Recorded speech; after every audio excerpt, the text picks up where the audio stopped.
Hello, everyone. Welcome back. Hello.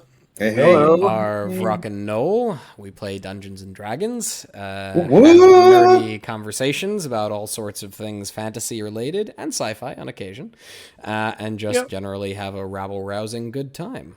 Yeah. Tonight, rouse this those will rabbles. be our 10th session, believe it or not, of Shadow of the Arcan. So I'm excited. Making progress. 10. Doesn't even feel like that, but 10. yeah. I don't have any announcements, though, so unless anyone else does, I will jump into a recap. Oh yeah, I'm gonna need that recap. Yeah. All right. You mean you didn't take notes last time? I'm kidding with you. I Come was on, just Keen looking Mind. at Mr. them. Keen Mind. Eugene. Mr. Keen Mind. See, Yeah. that's what players think. Players think when they take the Keen Mind feat that they're actually giving their DM more work. What they're really doing is giving themselves more work. I've come to realize that. Yeah. Let's see. Right, second notes on top of your studies there, Jimmy. Yeah, exactly. Notes before D&D, notes during D&D. Just a note taker. Yeah. Okay.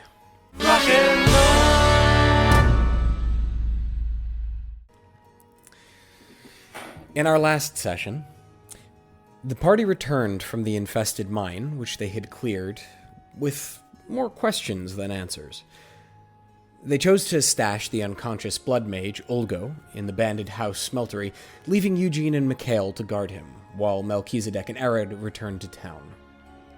There they informed Lydia of their success, and after some tradecraft to ensure they were not overheard, Lydia informed them of her suspicions, that the leadership of the town was, in fact, corrupt. A hypothesis which was seemingly corroborated by the note found on Olgo's person, the handwriting of which Lydia recognized as that of the mayor. Concerned for the safety of Mikhail and Eugene, Mel and Eredh quickly followed Lydia through a secret entrance to the town and, making quickly for the banded house smeltery. In the meantime, however, the two Guardian party members were met by soldiers in burnished black armor, sporting the symbol of a flame tongue on their masks.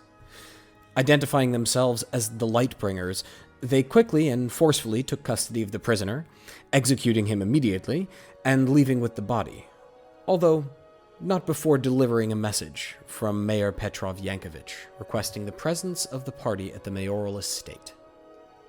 Returning to town, the party regaled Dorian with the story of their encounter, settled their accounts with him, and are making their way to the residence of Soldanis, the half-elf they had investigated, and whose name they had cleared.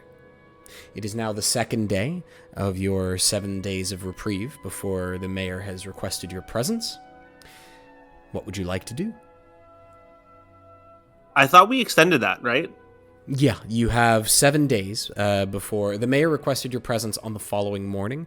Lydia managed to procure you a 7-day stay so that you could see him at the end of a week, if you needed to make preparations or anything else.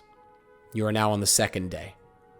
It's early, actually. I'm presuming you had passed the evening in one of the respective taverns. Eredh, you were probably at Dorian's, the Stonebright Enchanters. But you've all met up in town somewhere or other, wherever that is, you can choose. It's probably about 7 in the morning right now.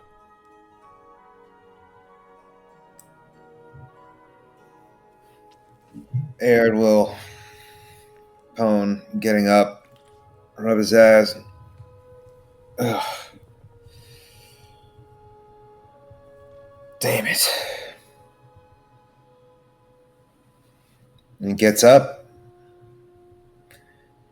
grabs his sword, goes looking for the others, headed for the inn. You know the way. It's relatively easy. The party doesn't usually sleep in varying locations. They're usually always at Borris's place or the Dragul Inn. It's where you met them last time before heading out to the mine as well. Eredh is a little apprehensive, given the mayor's involvement in all of this, and apparently consorting presumably with the Miarelle family. So as he walks over to the inn, DM, he would like to be keeping an eye out, looking over his shoulder, seeing if he's being watched. Make a perception check for me. Yes, sir. All right. First roll of the evening is a 13. 13. Nothing out of the ordinary. People of this town, even the beggars of this town, recognize you. They've seen you around before, and as such, they don't see you as a source of coin for begging, and so they tend to ignore you as you pass in the street. Any guards giving me a side eye? None in particular. You don't notice any unusual patrols either, although as you pass the eastern gate to turn left and up the main thoroughfare towards the Dragul Inn, at the northern side of town, you do notice that there are more guards there than usual. Not that many more. It's not a whole battalion of guards, but there are, while there are usually 5 to 6, there are maybe 10 right now. Several up on the walls and the posts, several on the ground. Eredh makes a minor detour and ventures a bit closer to see if are they investigating anything or up to any sort of activities or just on guard. You notice 2 of them actually rolling dice in the Baldur's Bones? in the dirt. Not quite Baldur's Bones. It's a different sort of game. Roll a history check. Sure. 9. 9. It's not difficult to recognize. We're not talking about an ancient scroll in a long forgotten crypt somewhere. It's a game of dice poker. You know the rules of the game. You get 5 die. You roll the die and you attempt to make hands the way you would in a poker game with the dice that you've rolled, and you get to re-roll 2 die and so forth. You know the rules. Eredh walks up. You boys feeling lucky? I'm sorry, citizen. Are you in trouble? Do you need something? Shakes his coin purse, clanging the coin. Just looking to get in a gold coin or 2. Gotta purchase some breakfast for me and my friends. Figured I'd lighten your burden. Jordo, he wants to play with us. Are you serious? All right. If by play you mean take your gold, sure. Put your money up. All right. Reaches into his coin purse and produces 2 gold coins. Flicks it down into the center of him. Right. We usually ante a silver. I asked you boys, are you feeling lucky? Are you or ain't you? Oh, come on. Just do it. I swear to God, Jordo, this costs me my dinner tonight. You see him reach right. into a small pouch, which is rather light, actually, at his side. And Jordo reach into, actually, a much heavier pouch. You gather that Jordo has been cleaning this other guard out this morning. And take 2 coins out and place them in the pile, and the pot is now 6. Friend, it's a win-win. If you lose, you could stand to lose some pounds. He's not amused. The joke went over his head. He mostly is... Roll your dice. So, take 5 D6 Okay. and roll them. All of it's actually let's see. easier in person. I'm gonna do it in person, or in real life, because it's easier to do. But I don't have 66 handy. Do I do / roll d6? you can do roll 66. All right. Oh my god! Wow, really bad. You said there's re-rolls, right? It's a poker game. That's actually a good poker hand. You have a full house. That's true. 3 of a can. Oh, full house, yeah. No, you rolled 66. try. Oh, sorry, it's 5d6. My mistake. But I will allow you to keep it because I said 66, which is my mistake. Does it say what the breakdown is? Yes, I if see. you click Click on on it. Yeah, if you click Amazing. on Actually, not bad. Oh, that's a full house. Yeah, all right. you have a full house. It's actually 5d6, not 66, which is my mistake, but I'm going to let you keep the full house because I fucked that up. Okay. I mean, we're We're eating well today, boys. Okay, just a moment. I need to roll for 2 players. This is not how I thought this game was gonna start. Feeling lucky. You present a poker game. We will always play. I am not one to that shy sounds away from a game of luck, friend. Okay. At this point, they can't see your die. You can't see theirs, so you don't know what they have. But Jordo looks over at you and says, "You're the guest. Would you like to raise or check?"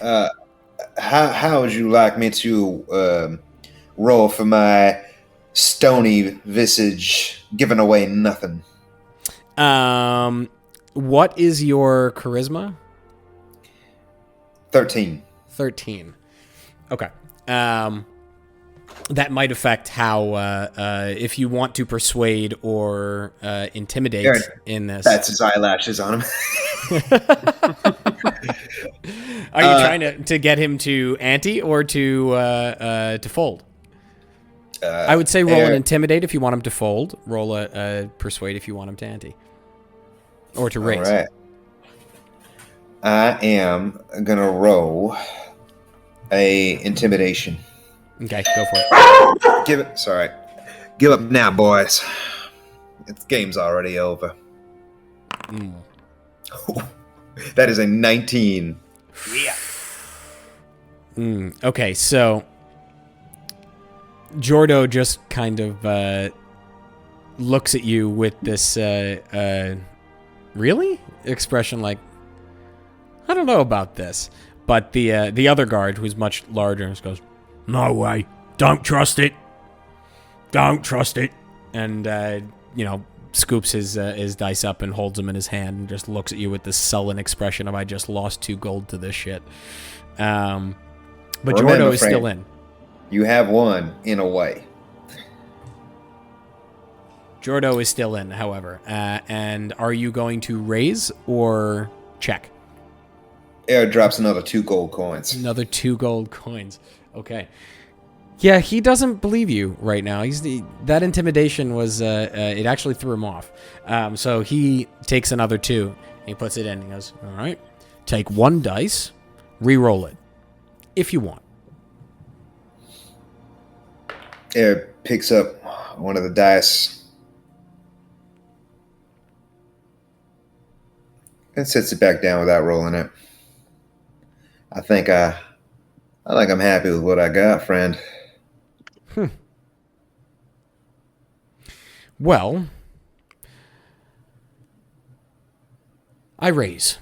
And he takes out 3 gold coins from the pouch and places them in the center. Woof. It's hot this morning. Woof, got me all flustered. What you got, citizen? I will re-raise. And Eredh takes out 6 gold, matching the 3. Ooh.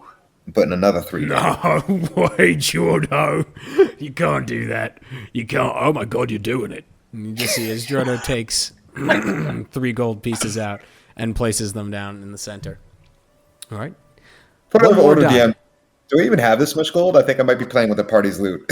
You're playing with the party's loot right now. Congratulations. The answer is You're that party member. So take 1 more die and re-roll it if you like. Eredh watches Jordo. Can I make an insight check, please? Sure. Yeah, Trying absolutely. to see if is he bluffing. You did just see him re-roll another die. Oof, that is a 6. You think he probably has a good hand. If he's willing to part with this much gold. I mean, you just got paid an enormous sum of gold, right? And you know there's more out there because the work you've been doing has been coming pretty easily. It's been difficult work, but the gold has been good reward. He's a guard, right? He doesn't And the Shields of Hakkan are kind of struggling right now, so they're probably not getting paid as much. So you think he probably has a good hand.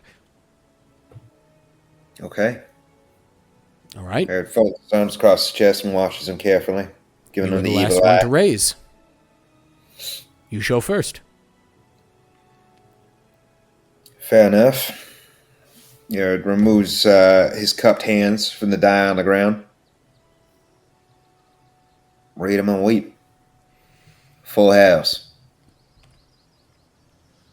It's one's full of twos, right? Yes. Yeah. One's full of twos. I'm going to take my camera over here for a second. Oh God. 4 of a kind. It's gonna be 2s and 3s, see or it? like one. Oh, wait. No, Oh no. The I think video you froze. disconnected it. Oh no. Excuse me. What? goes. Oh my god. Lies and Full of deceit. Three- Ones. Damn it. Those. There we go. That's what I thought. It's a good full house, but mine was better. Damn. Well, do you your friend a favor. Maybe purchase some dinner for him tonight. All right. Do not spend it all in one place. Listen, friend. Since you just took all my gold, why don't you tell me what's going on? Why are you all lounging here? Orders are orders. Did something happen? Oh, not that I know about, but roll a persuasion check. With advantage, because he just took a lot of money from you. He's in a Thank good you. mood. Whoops. Wrong one. Damn it. Even better. Oh, there we go. Okay. Natural 20. Natural 20. He looks at you over and goes, a guard went missing. Yesterday. Nope. Day before. So, we're on high alert right now. But, don't worry. It's all under control. We'll find him. When we find the people who did him in, hell to pay. Sure. I am dismayed to learn of this. If I hear anything, I'll be sure to let you all know. Anybody a suspect at the moment? Well, guard's name was, who knows, James. Decent guy. Bit of a dick. I think I know the one. Well, good luck. And I'll let you all know if I find anything about his whereabouts. We'd appreciate that. And he just kind of lifts his gold pouch, taps it, and goes, you have a nice day. You hang on to that now. I'll be back to get it in the next game. Look forward to it. Look forward to it. All right, boys. And Eredh continues on the way to the end, his purse a bit lighter. Any activity going on in the inn? Which one? Because you are currently passing the carriage tankard inn on your left, because you were just at the main gate, at the eastern gate, and you're headed north up the main thoroughfare towards the Dragul. So would you like to jump to the Dragul, or would you like to look in at the carriage tankard? Straight as the arrow flies, Eredh makes his way over to his friends. Okay. The Dragul Inn is quiet. I think at this point, the three of you are probably awake and inside and having conversation. So we'll jump to that now. Well, what time is it? It's probably about 7 a.m. currently. Mikhail is still asleep. Mikhail's still asleep. Okay. I was Mikhail actually knows material comfort. So while he offers to pay full price for the room, he opts to sleep in the spot on the floor that he stayed in the first night. Okay. Borris seems tolerant of it. He doesn't seem to mind, especially since you paid for a room. So pass out. You get the feeling he's used to people passing out in the tavern, in the bar area of his inn and tavern. If Borris, if you could give it to a man who needs it or a woman who needs it during the course of the night, should they come in? Mighty kind of you. What are you two doing? Rose early, around 6 or so, as is his custom, and came downstairs, ordered a cup of something warm. I've got a beef broth from last night. That interests you. Could heat that up. You don't happen to have any tea, do you? Tea. Just a moment. The small... He goes to the... he opens the door behind the bar and goes into that back room he always goes into. You see him come out later with a looks like a little canteen. Seems to be made of a metal of sorts. He just kind of tips it towards you and shows you. It looks like wood ash. I waft the smell towards my nose with my hands. Delicious. Doesn't smell half bad, actually. Remind me of anything? Nope, not anything in particular. It's got a very deep, pungent sort of smell, and it does smell kind of smoky a little bit, which is odd for a tea. But it doesn't smell terrible. Sure, I'll try some. Right. Water. And he walks behind the bar and back into that back room. You see him go outside to where there's his outdoor kitchen where he makes all the food. And he takes a pot of water that he has boiling on it and just pours some out of the pot. Sets it back down. And Is it beef broth? He hands you the cup. It was water. It looked clear. What? Any food for you this morning, Mel?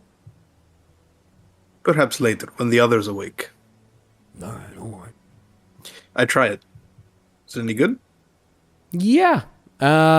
It's not the greatest of Zudani teas from the Sunward City or the orchards beyond or the oasis to the north of it. But it tastes okay. It's a little smokier than you would have enjoyed, than you would have preferred, to be honest. But when was okay. the last time you served this to a customer, Borris? Oh, I've never served that to a customer before. Why do you keep it? Dunno. Hey, what's all that racket about out there? Oh, It's too early. Can't do that. Well, Scare the bloody piss out of me. from the darkest corner of the room, Mikhail chimes up. Hey, would you get me one of those two bars? All right. And he shuffles off to get it for you.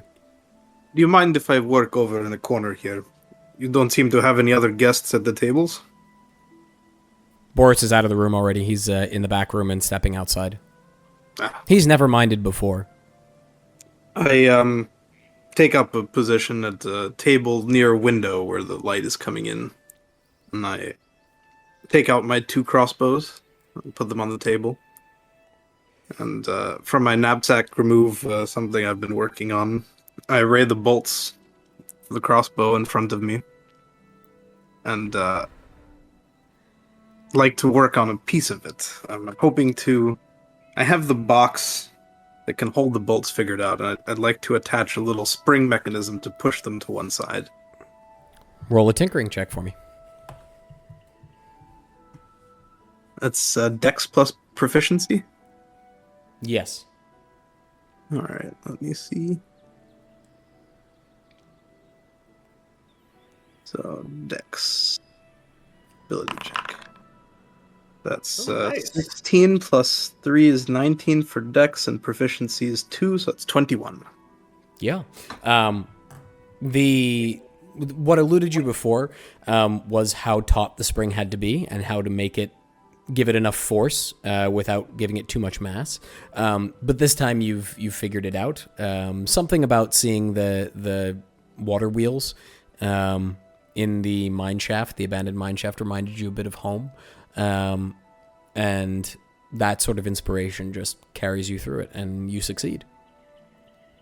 There's sort of 2 more things I'd like to do. I want to attach a little incline at one side to push a bolt so that it protrudes at an angle from the device. And then I want to attach a small little piece of bent metal at the bottom that will catch the bowstring, so that as I push down on the thing, not only will it load a crossbow, but also pull the bowstring back. Okay. I'll say with a 21, you managed to succeed in that endeavor, and you've completed one of these boxes, and you're pretty certain it'll work. All right. I think that's quite impressive. The better part of, I don't know, 45 minutes, an hour, something like that. Yeah, What's it probably going took... on? Wood all that I'm using to make the holes in the thing. It probably took you about half an hour, at which point you would see the door open, and the familiar figure of Eredh steps into the room. What's going on there, What am I Melchizedek? saying? You figuring out how to not miss? Aye. The man's a great shot. I had scars on my back to prove it. The boy told me about what happened. This is not so much to assist in aiming as it is to assist in reloading rapidly, so that I may miss more times per second. You hear that, Mikhail? More scars are coming. You should have seen him work on it, Eredh. He's a fine shot with the crossbows, but you should see him with a small tool in his hand. It's quite mesmerizing. At this point, Borris re-enters with another cup. You do notice that his left hand is now somewhat wrapped in a cloth, and it did take him a little while to get the second cup of tea, but he places it on the table in front of you, Mikhail. You know, I don't think I do want to see Melchizedek with a small tool in his hand, but I might be interested. Where's Eugene? What do you mean by that? Could you explain that to me? I have seen him with several tools in his hand today. Sometimes he was holding two tools at the same time, and his expert stroke was a sight to behold. You're a strange old man. I'm sure he's deaf with those fingers.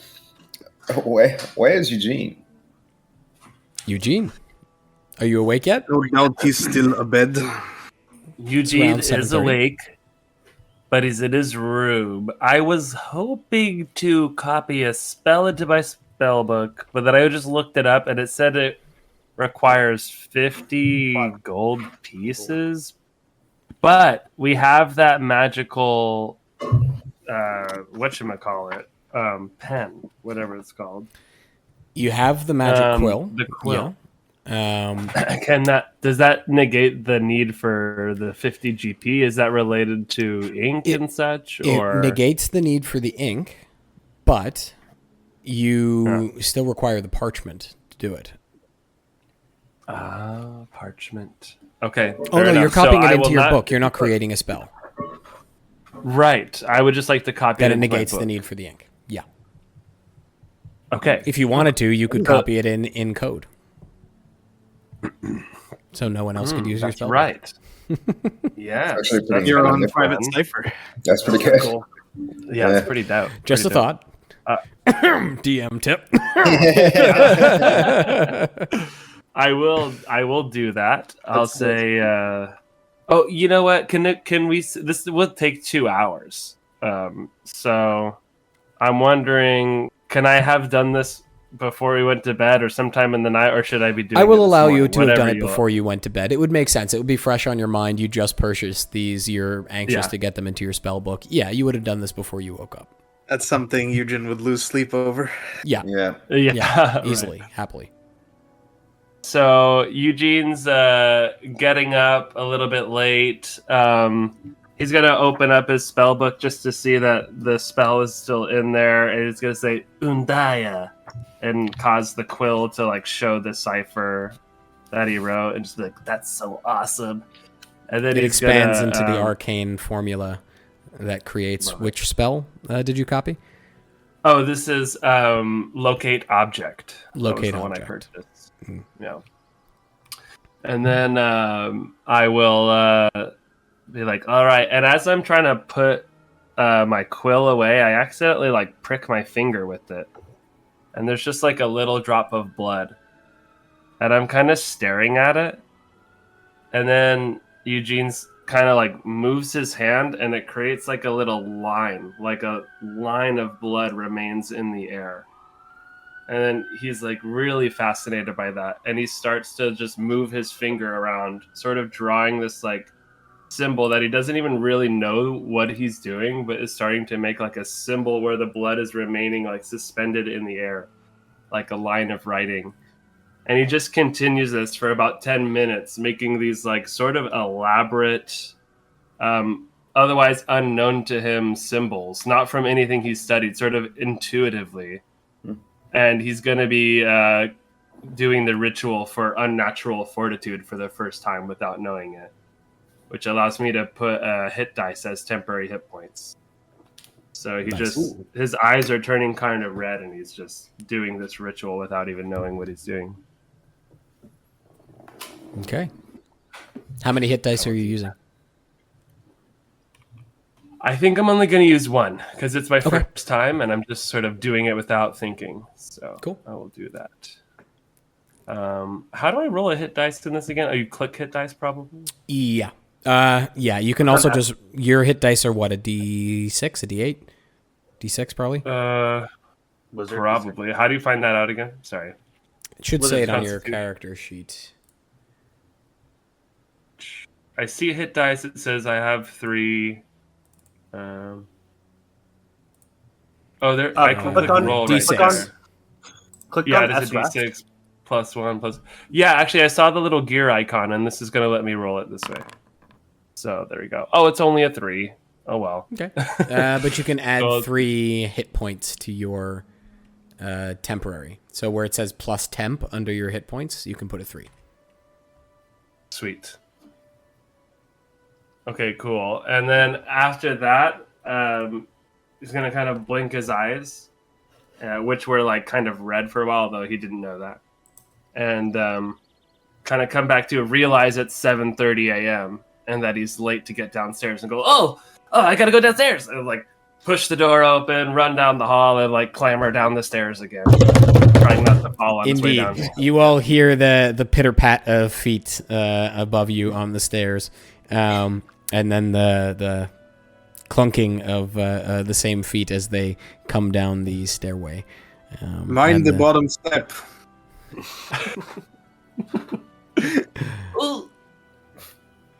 Speaking of the devil, just like you remember this like time. Scoot on one foot for a little bit, but don't fall over. Thanks, Mel. Ugh, smells good down here. What are you guys eating? nothing as of yet. I may or may not have lost our breakfast monies, but I did get some valuable information for. Hey, what did you mean? Did you give it Kizadek away? raises his eyebrows. Did you buy something? In a manner of speaking, Did you bribe a guard? in a manner of speaking. Look, let's just focus on the facts, okay? All right? I got pertinent information. Our friend James, who we've been looking for, is being hunted by his brethren. They think he was taken, though. We know better. But they said we received orders. I think our friend the mayor is looking for James. I'm not trying to tip his hand to the Shields. Probably looking to tie up loose ends. Yeah, maybe he thinks James has turned on him or is gonna rat him out or something. Maybe he's trying to silence him. I think we need to find James first. Yes, but how? We cannot simply ask about him in the city. Well, we know him. Maybe Dorian can scry for him. What is Yeah, that this could work. crying? Is it Yeah. magical location? As he said this, Eredh was looking at Eugene, and then he turns to Mikhail. Melchizedek. Too many M's. Yeah, right. Sorry. It is a ability of sort. He lowers his voice of sorts. It's magic. Are you Freaking saying awesome. you can locate You can watch someone? somebody. Exactly. You can see everything they're doing and they don't even know you're there. Well, some people can tell. It depends. If they have a certain amount of magical awareness. Oh, they can also dispel it Okay, too. Eugene. If they Eugene. find out. Gives a meaningful look around. Is the inn relatively empty? Yeah, you're the only patrons there. Borris is behind the bar, polishing a glass, which doesn't need to be polished, as is his wont to do when he's bored. And Mel, you know he tends to do that when he's listening quietly. He gets the I point, mean- Eugene. Okay. I didn't. I mean, yeah. All right. You get it. It's a thought. You all looking for someone? Boris, you eavesdropping? Can't help it. You wouldn't happen to know or seen James of late, have you? James. I don't know any James. Pugnacious, ugly, rude. Was But I with do know Shields of Hakkan. They're looking for someone, supposedly one of their own. Would be James. Way I heard it, he was taken or killed. Who knows? Is there anyone else in the bar? Nope. Just us. Yep. You heard anything else? When was it taken? I disappeared two nights ago or days ago. I can't recall. But what's that guard's name? Emily. Nice lady. She came in here looking for him, supposing he was drunk. But haven't seen him in 2 months. So Does And, James always get drunk here? Or does he go anywhere else to drink? no. James doesn't come here. I remember him now. It was a while ago since I seen him. Like I said, 2 months. His face is a bit blurry to me. Boris, I wonder. my mind may be failing. Was it Emily's James's superior officer, correct? Well, I don't know. She just came looking for him. 2 months is longer ago than I arrived at the Dragul, right? Yeah. And DM, we saw James and Emily at the carriage tanker, correct? Mm-hmm. Yeah. You saw him again at the barracks, talking to Emmett Leakey. Yeah. And being a right douchebag. As is his wont. It seems to me it might be useful to know if he was inside or outside the city. If he is inside, I have half a notion where we might find him. Do tell. My thoughts were maybe we track down Emily. Or we talk to the gate guards. They might have seen him leave. Perhaps in the company of others. No, friend. I made a brief stop there. Anyway, they didn't seem to know his location. They're on the lookout. You've already done this. I might have stopped by and had a word. It's good to work with such competent people. Competent and lucky. Very lucky. Sorry.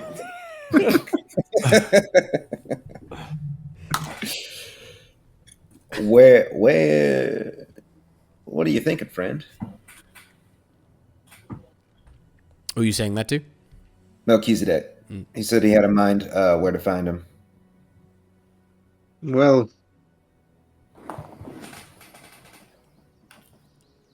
look, Borris, if the shields come back asking,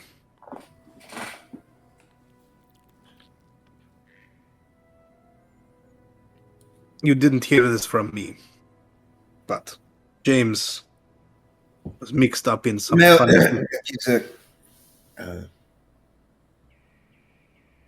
Eredh sort of gives him a look like, really? What? He's a crook, everybody knows. Borris flashes you a smile. He takes bribes. And maybe that the people who bribed him saw fit to extract him. Right. Now, I don't know about bribe taking in the Shields. Haven't heard nothing of that. They talk when they're here, but haven't been in for a while. Not as much gold as they used to have, see? I think his our friend James is taking it off. Desperate people do desperate things.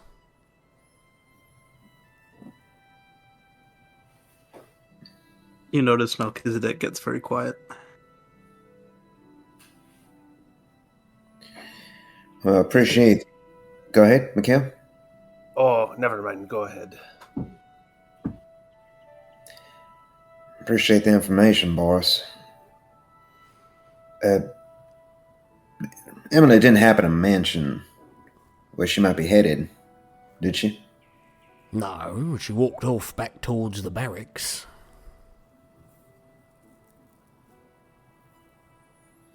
Right. Wish I could have been more help. 6 months Yeah. ago, I'd have told you where he was. All the Shields always in here, spilling their guts, talking over each other. I knew everything. Now, just old Borris. Hey, don't sell yourself short, Borris. You're doing us a great service by providing us shelter and food. We are doing our part to restore Sanguine back to its former glory. Well, of that I would be appreciative. Could use a few more coppers in me pocket. Speaking of which, how much for this tea? Nah, don't worry about it. It's fire ash anyway. That's what that is. It's actually kind of good. He has this look on his face of, gotcha. It's not actually fire ash. Might be part fire ash. It might have been sitting a little bit near a chimney Or in for a one. long time. But my thanks nonetheless. Right, well, you come back, you need anything else? Look, friends, food? I would like to visit an armorer and buy some more bolts for these here. And I hold the 2 crossbows out and then put them back on their little holsters. Then we should seek James. I'm not sure if Emily will be of much help. Perhaps the other barkeeps in town. We need James to prove this corruption. Maybe Emily's seeking him for the same reason? That is if James is still alive.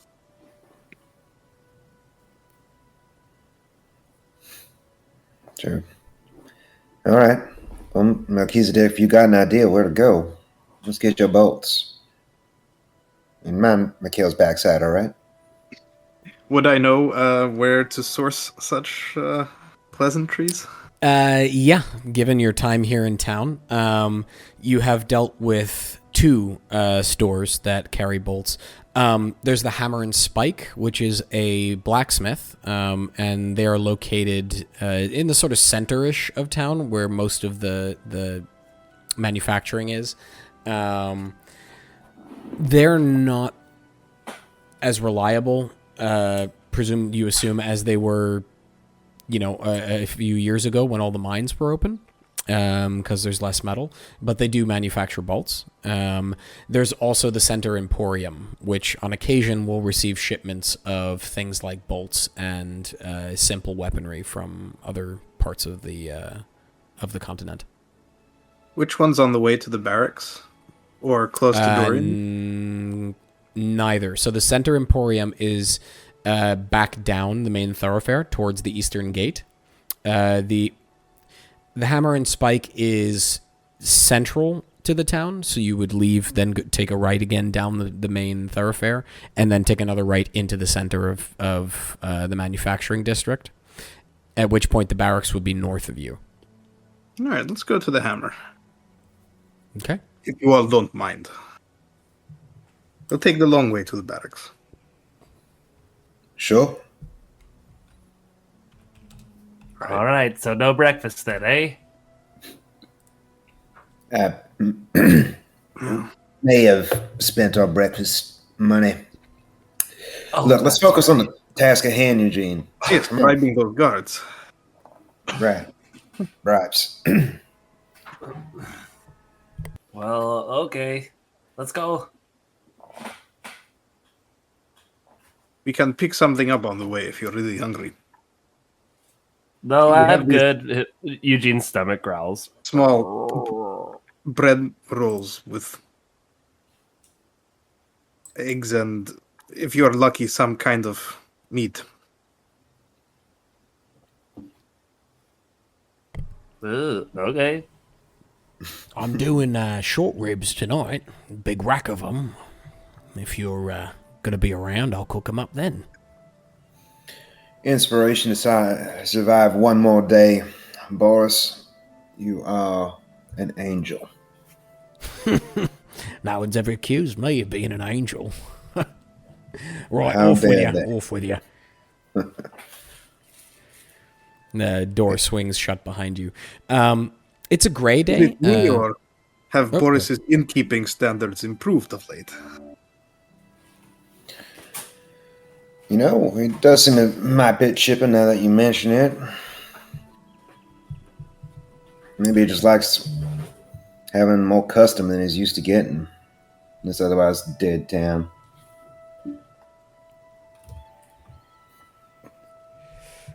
As you exit, the day is, it's not raining at the moment, but it is slightly gray. It's, I suppose you would call it partly cloudy. It's probably around 8:30 now. Eugene would know it's 8:35 in the morning. Thank you. Do you make your way to the Hammer and Spike? Yep. Unless there's anything particularly distracting along the way. Breakfast for Eugene, if there's anything to go. The stalls that used to be are around for morning workers on their way to the mines are still there, but they are mostly abandoned. The people who used to run them, obviously, the miners weren't purchasing breakfast, and so they aren't selling it. But you can make your way without much difficulty to the Hammer and Spike. You recognize it. It sits on the right of a slight offshoot from the main thoroughfare. And as you enter the manufacturing district, the town becomes even more depressed, actually. Here, houses aren't just dark, they're boarded up. The windows are shuttered and nailed closed. The doors have bars in them. It seems as if people don't really come here, and yet right in the center, just off to the side a little bit, there is smoke rising from a forge, and a rather hefty individual who Mel, you recognize as Olga, is hefting a hammer down against what looks to be a rod of hot metal. Good morning. Ah, morning. Melchizedek, right? Yes, you remembered. Back for more bolts. Well, I have limited supply. But what I have, you buy. And she places the rod of metal that she is hammering out. Looks to be she's making a sword, and places it back in the fire, and covers it in coals and pours some sort of dust over it. None of you are smelters, so you don't necessarily know what it is. And then with smith's tools. do you have proficiency with smith tools? Yeah. Oh, you recognize it immediately as flux. Soldier background. Yeah, she's pouring the essentially something called flux. It's different than the void flux. It's just a blacksmithing flux. It's used generally to even the heat on a metal blade. Yep. Dean, what's her name again? Olga. Olga. Ulga. And she disappears inside the shop. And the door stays open behind her. Olga, you wouldn't happen to have any ball bearings, by the way. Ball bearings. I don't know why you would ask for such. I used to manufacture them for some of the industrial plants around here, but those are all shut. Why do you need them? Sorry, something's in my throat. Yeah, if you happen to have any, be quite useful to me. She just gestures to the corner of the shop, and as you turn, you see what looks to be a basket full of small, little round metal balls. As she steps behind the counter, she opens up a chest, and you see the top of the chest from above the counter, and she takes 2 sets of bolts, which are small. She seems to remember, Mel, that you need the smaller variety, and places them on the counter and shuts it. That's all I have right now. Yeah, these will be perfect. Eredh walks over and drops cases of the back 20? of the ball bearings next to the bolts. We'll take these also. Okay. There are about 30 ball bearings in there. You place it on the counter next to it. She looks at both the bolts and goes, 2 bundles of 20 for the bolts. That will be 4 gold altogether. For the ball bearings, that will be 1 gold. I take 5 from our bag of holding. Place them on the counter. Pleasure doing business with you. Many thanks, Olga. Is there any way could induce you to make more of these? Yes. I want to go Pay through me in them. advance. Sorry, what's that? She said, yes, pay me in advance. Half now, half later.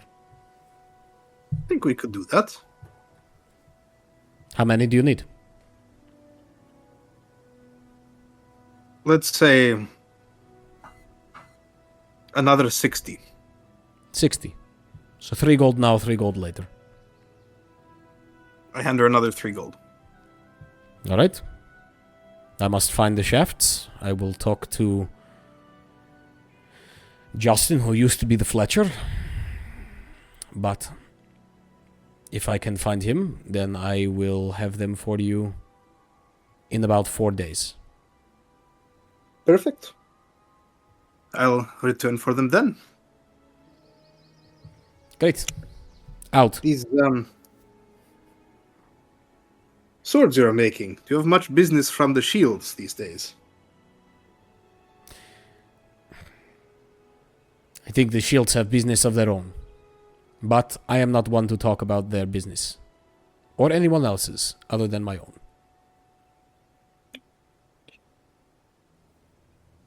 You get that she's you've interacted with her before. She's very stoic. She's got a scar down one side of her face. It doesn't look to be a violent scar, interestingly. It looks like it was an injury, something to do with fire, maybe. But it doesn't look as if it was done by a knife or a sword or anything like that.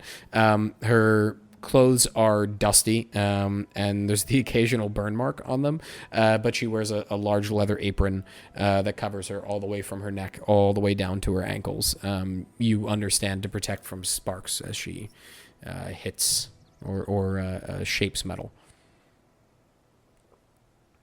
There's also a rather large hammer, handheld hammer hanging at her side.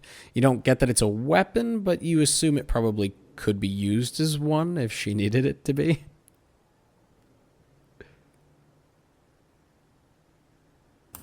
Right, well, thank you very much, Olga. Appreciate these. Eredh fastens the pouch full of ball bearings to his belt. Yes. For craftsmen, time is money, as we say in my lands. We shall take no more of yours. And I nod and exit the shop. Careful out there. Just pulls the rod back from the fire. The ping, ping, ping, as you walk back down the road. What was that you said there, Mel? Time is money. What is not money, or does money have all importance in Zudani culture?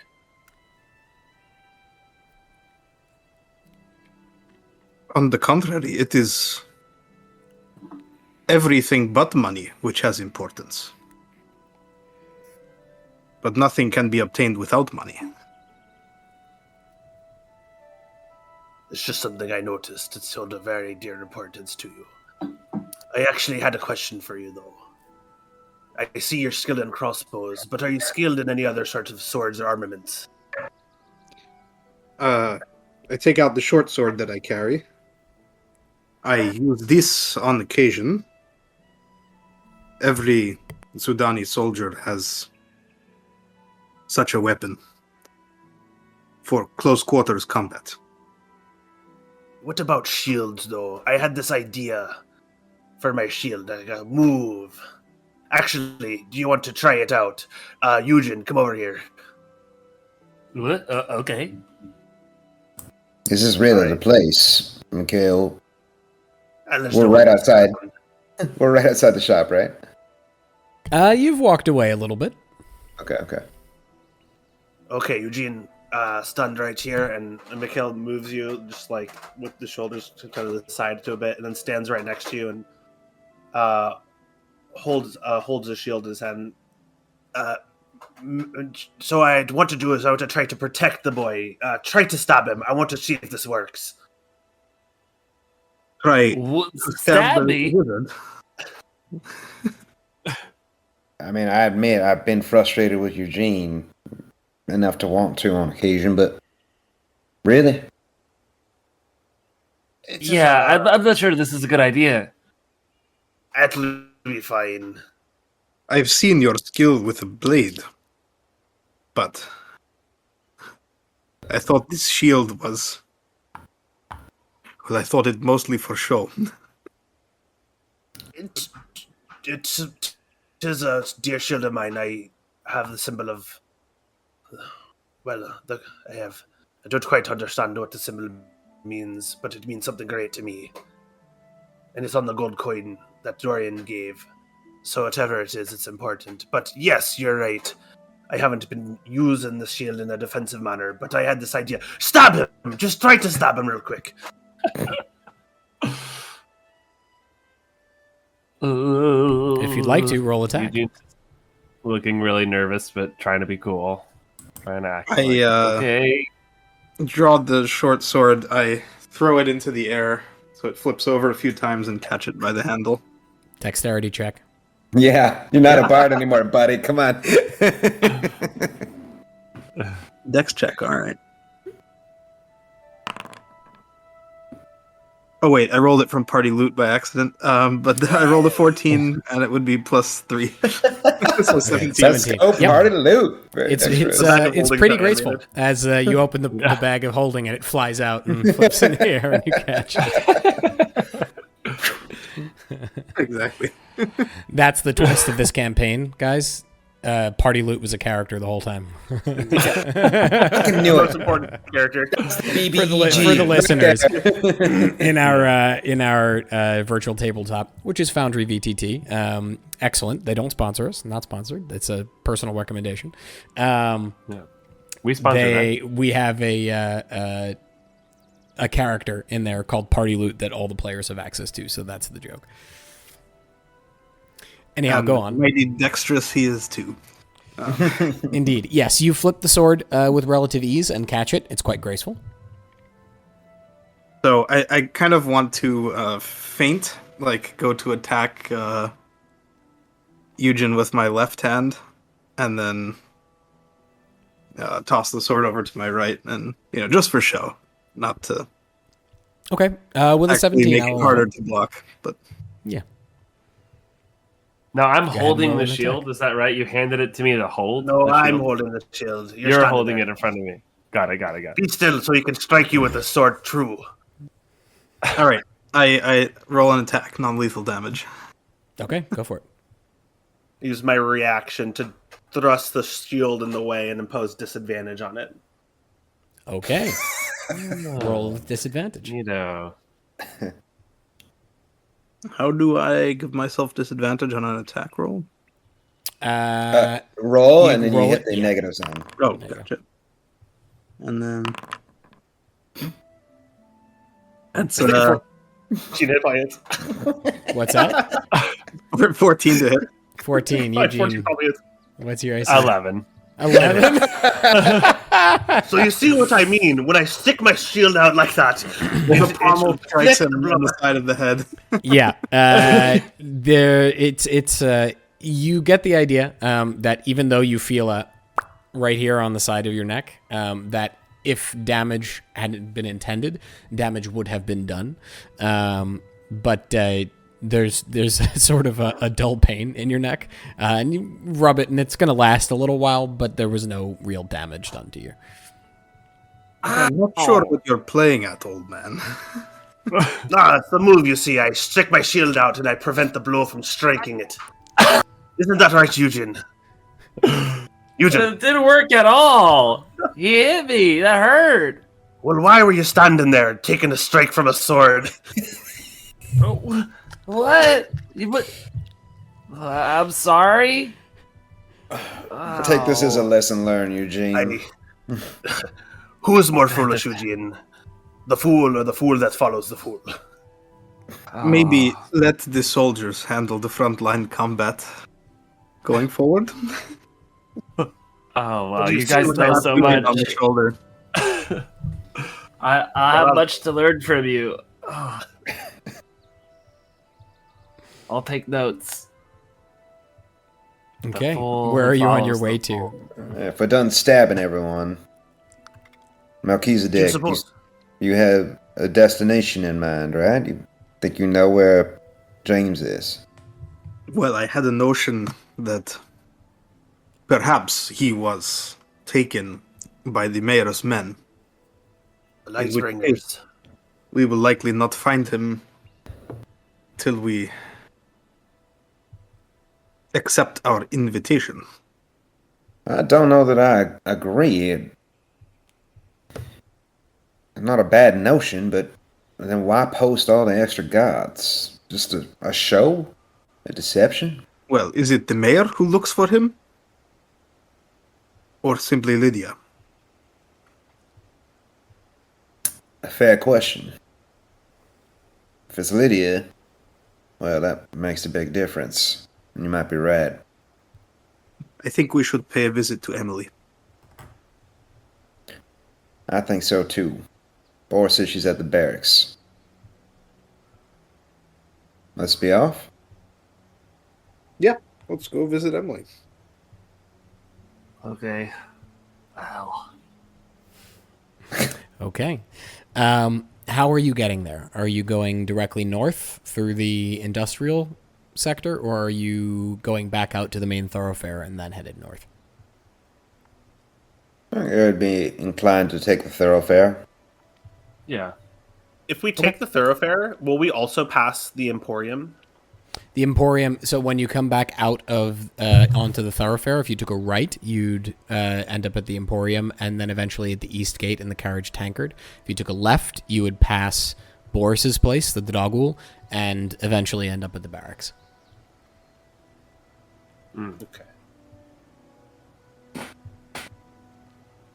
So I assume you're going directly to the thoroughfare and then going to the barracks? Yes. Yeah, I think so. Yeah. Okay. You arrive at the barracks without much trouble.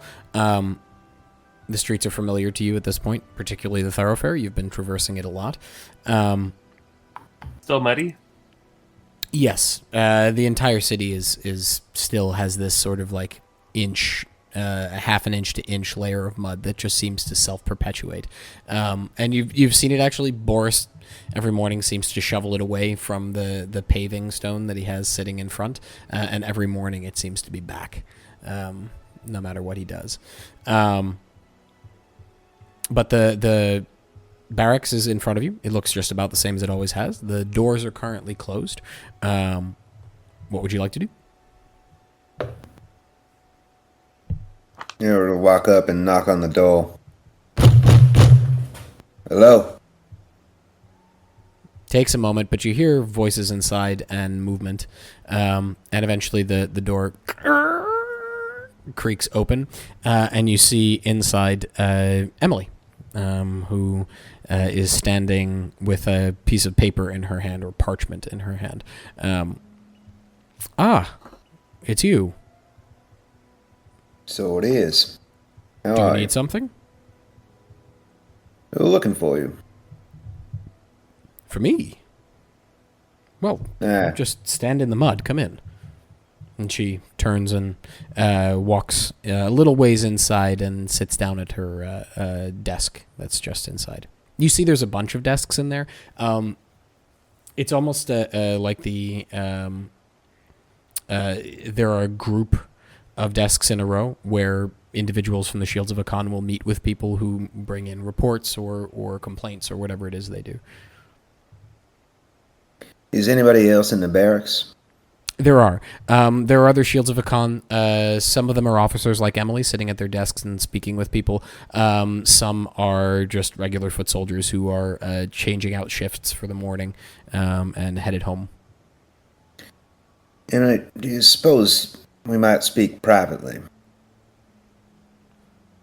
How privately?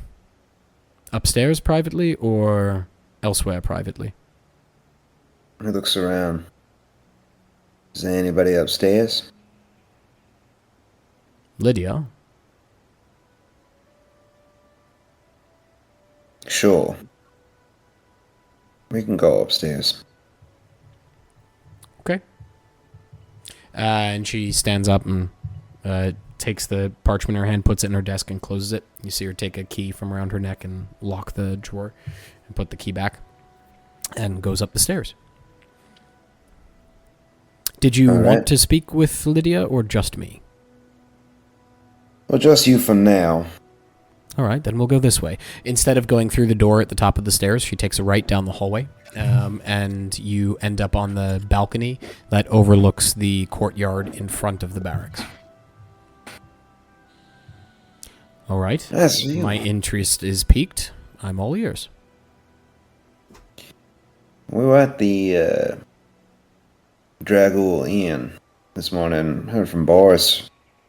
I'm sorry, unnamed sources. That you were looking for James?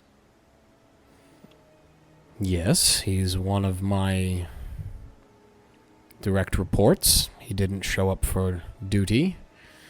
I went looking to see if he was drunk. Occasionally privates do that. I heard. Sorry, go ahead, Miguel. When did you find him? I did not.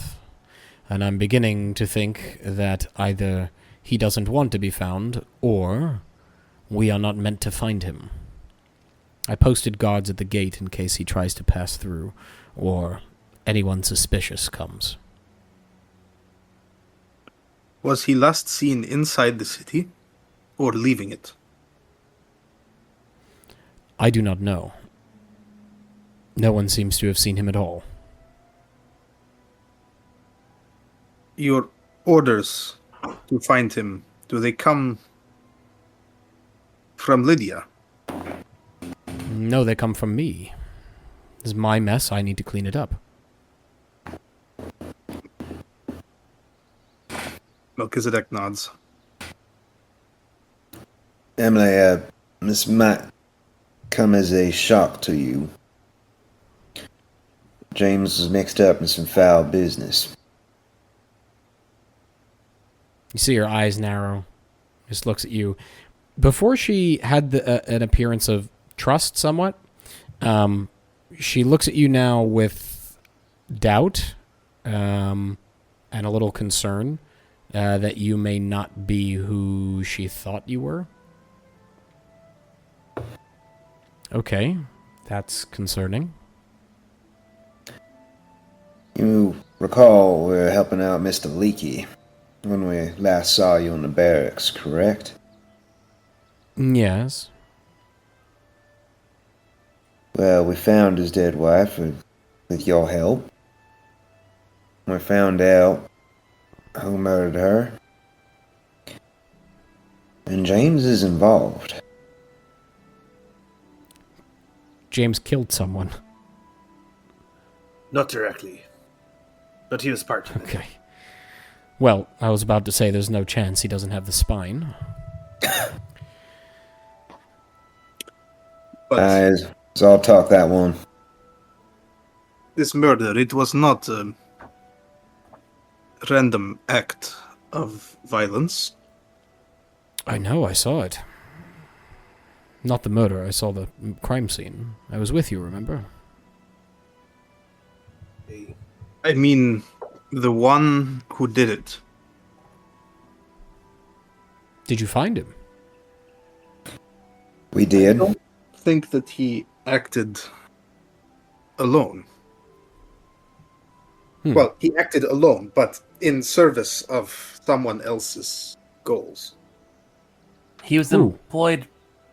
Well, I mean, never mind. Roll a deception check, Who? Eugene. Junior. 4. Who? I'm just looking around at everyone else. Emily, look, We think. Oh, yeah. came to you with this information because we thought perhaps we could help each other. We're trying to find James too. The short of it is, James was facilitating payment to this murderer.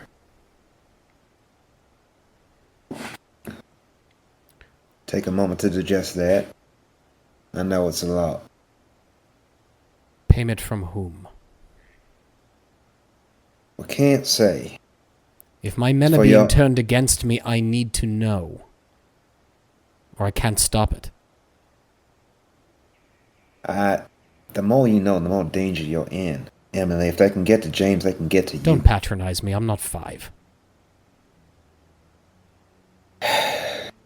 Eredh looks around Miarelle. at the rest of the group. I like it. I rolled a 4. The Must- Miarelles. You spill everything. The Miarelles. But I thought. Emily, our concern is genuine. You should not Why mention would the this. Miarelles pay a Shields of Hakkan?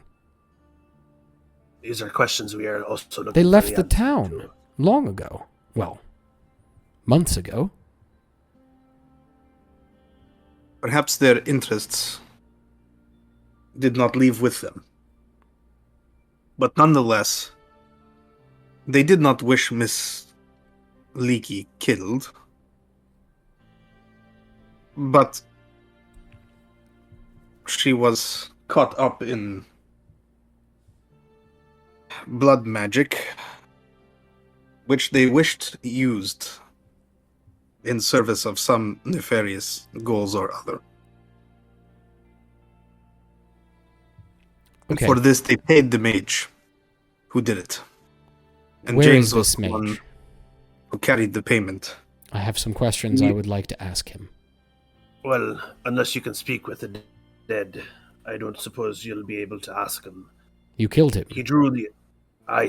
No, I would have liked to see him dead for the crimes he committed. But 'twas not I nor any of us. 'Twere a group of men calling themselves the Lightbringers. You see she's at a loss for words for a moment. Hold on. You capture the Blood Mage. You bring him back. Then you're telling me Lightbringers show up out of the blue, murder him, and what? Leave? We were not the only ones searching for this blood mage. They got to him first. Well, second, but you get the gist. Okay. I don't know what it is you just pulled me into, but I'm not going to be able to sleep for weeks now, and I'm going to be looking over my shoulder at all times, so I appreciate it. That would be wise. But if you can... How much help do you us know about Lightbringers? to locate this James, perhaps we can wrap it up quickly. DM, do I need to roll a history check on Lightbringers? I think you did last time, but I don't remember it, so go ahead and roll again. Sure. Are the Lightbringers a faction? You could ask her. That is a 17. 17. You've heard of Lightbringers. Growing up in this town, Lightbringers are a faction of the Shields of Hakkan. They follow a different command structure. Generally speaking, they are Shields of Hakkan who have certifiably killed or banished a blood mage, aberration, or vampire. You've never heard of any of them killing a greater vampire. You know that's next to impossible. But some of them have, in fact, killed lesser vampires, for example. They answer directly to the mayor. The mayor who is chosen usually from amongst the ranks of the Shields of Hakkan or Lightbringers. And generally, if you were a Lightbringer, you have a greater chance of, becoming mayor of Sanguine. Yeah, that's about all you know about Lightbringers. You also know that their emblem is a flame, and the flame is generally on their masks. They wear death masks. We know that they're the veteran members of the Shields of Arcan. And so the mayor. Is there more we should know? I'm confused as to how they knew you were holding a blood mage. Point of They're order, good we didn't fighters, tell but Emily that we were holding him hostage, did we? No. oh, did you not? No, I don't think so. You got to. We Lydia said we first. brought him. We said we brought him to. We were bringing him to. I think we said we found him. Yeah. And I thought Mikhail said it. What? Mikhail, I said did you? what? I thought you said that you were holding him, and then you said they came second, right? I think Eredh said that, but yeah, sure. Yeah, we said that. Yes. it was Okay, okay. Eugene, keen mind. I told her that something to the effect of like we found him and Okay. that Gotcha. the shield, like these Lightbringers came and killed him on spot. Gotcha. Were they waiting for you?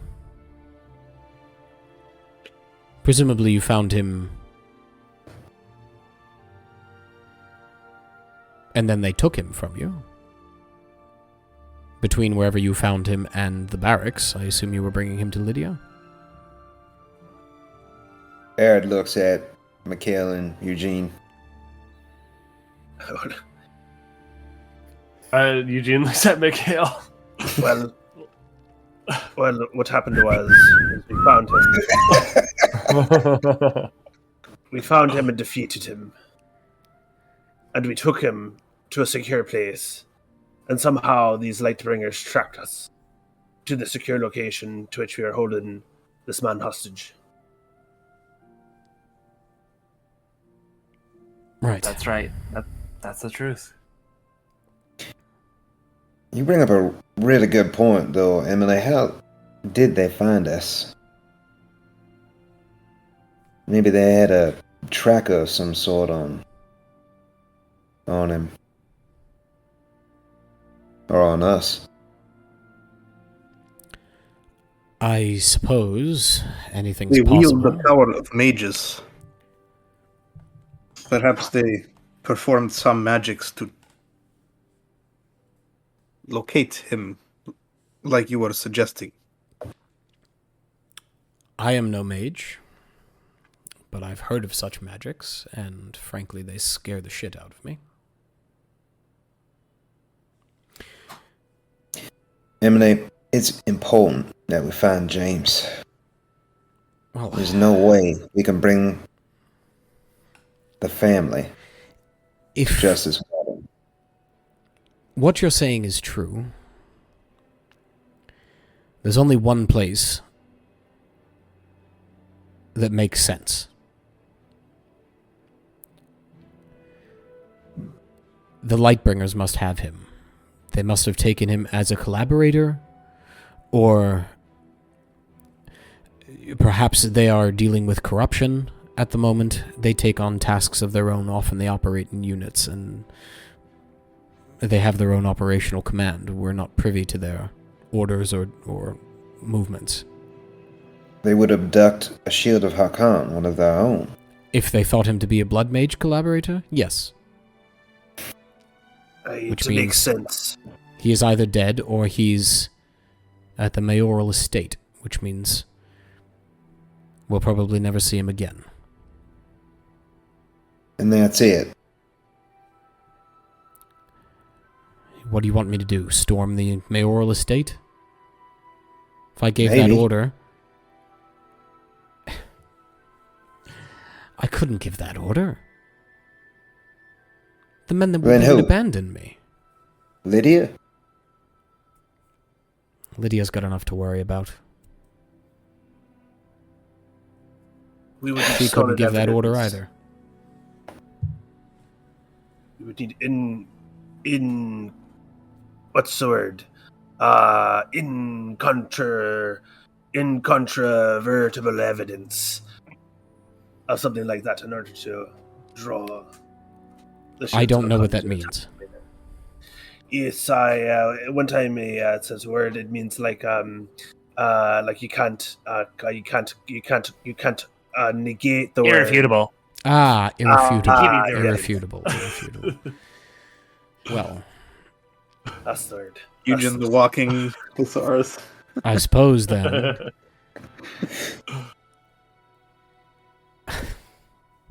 I don't know where to find that.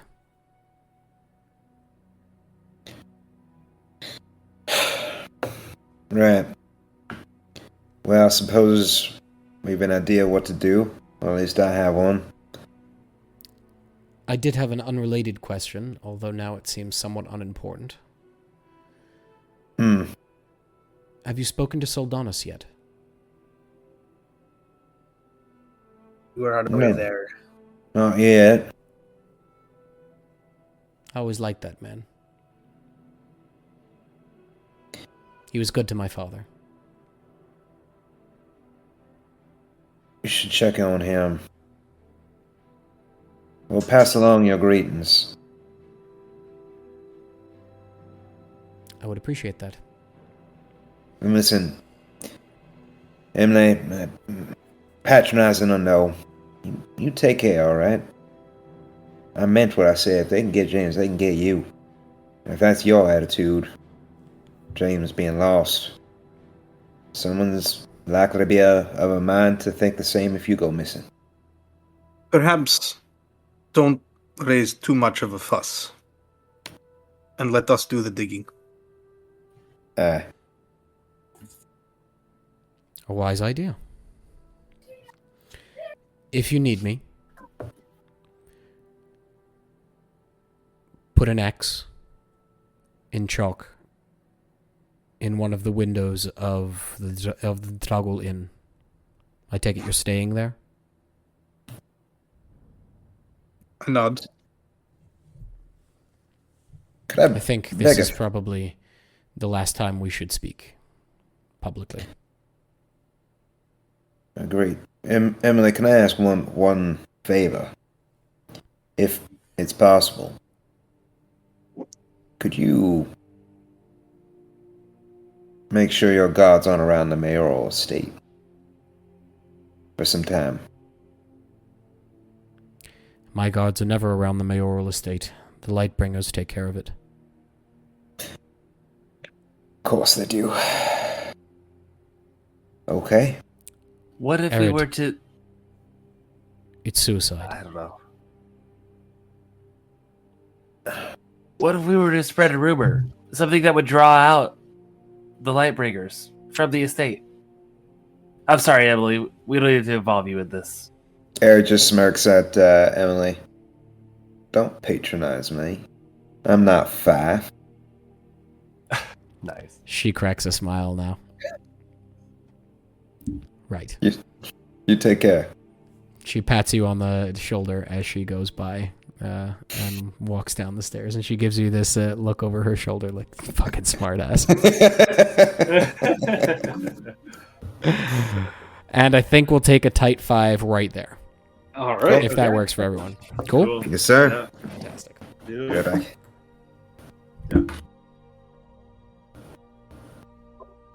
By the way, how's my sound these days? I got a mic.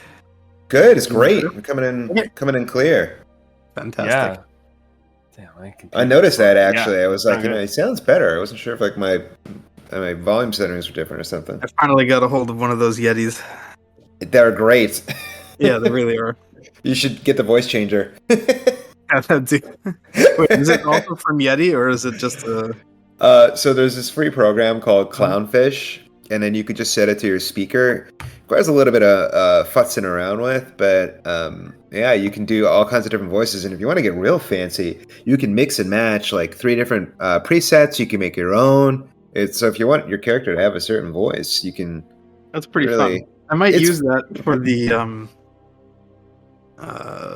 evil version of Baldur's Gate. I should come up with a name. Emissaries of Ruin. We'll call it. Yeah. Yeah. Yeah, you should. That'd be Eeyore? super fun. What'd you say? Eeyore. Eeyore. Yeah. Okay, Pooh Bear. Yep. All right, bear back.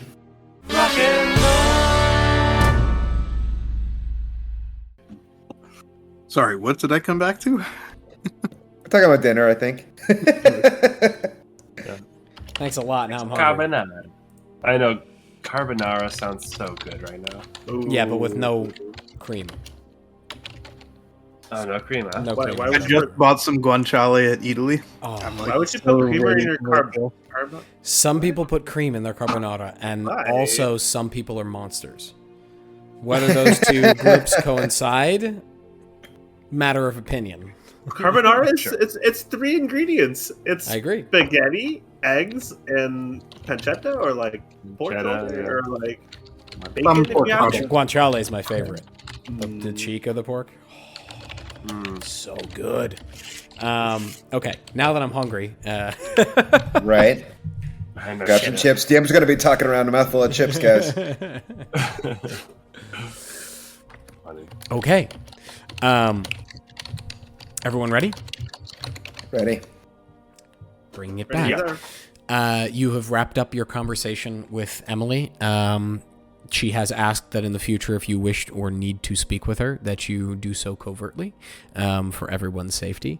And you are either staying in the barracks or making your exit. But it's around now 9:30 in the morning, and the rest of the day is yours.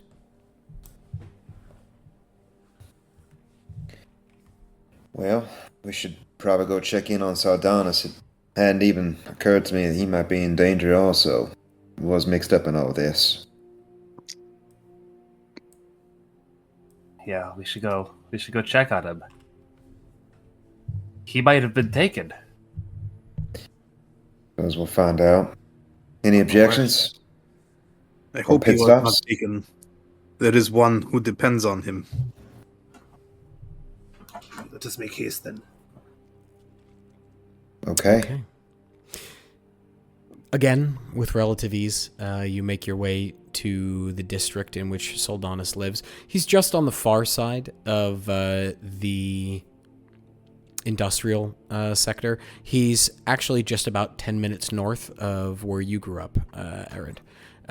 So his house is not too far from it. But the familiar red brick 2-story home, townhome with red ivy along the walls, stands exactly as it did before. There is a light flickering in the window currently, although it's daytime. It is a little bit chilly at the moment, so it seems he has a fire going. DM, as we're walking, Eredh continues to keep an eye out, just feeling a bit paranoid. Roll a perception check for me. Okay. Anyone who's looking around can roll a general perception check. I have a passive of like 12. 16. Passive 16, okay. Yeah. 21 for Eugene. 21, wow.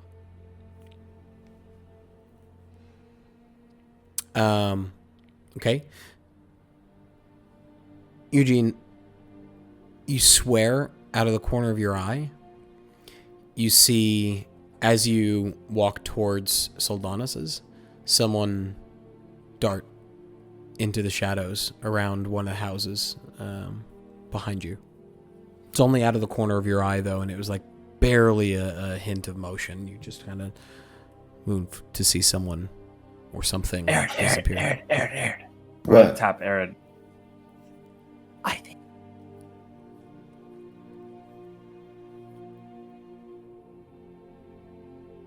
The GME, I whispered, I think someone's following us. You cut out. Oh, I was really quiet. That was, in fact, a whisper. Yeah. Eredh, being sure to not break his stride or look in any direction in particular. Which direction? Behind us. 12 o'clock. Or, sorry, 6 o'clock. Or what, if it is 6 o'clock, I don't know. Is it more like a 7 o'clock and 8 o'clock? Like, It's if more I'm like an giving 8 that. o'clock. It's actually more Yeah. like an 8:34, Mr. Keen Mind.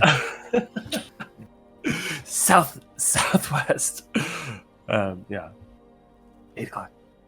Eredh nods almost imperceptibly.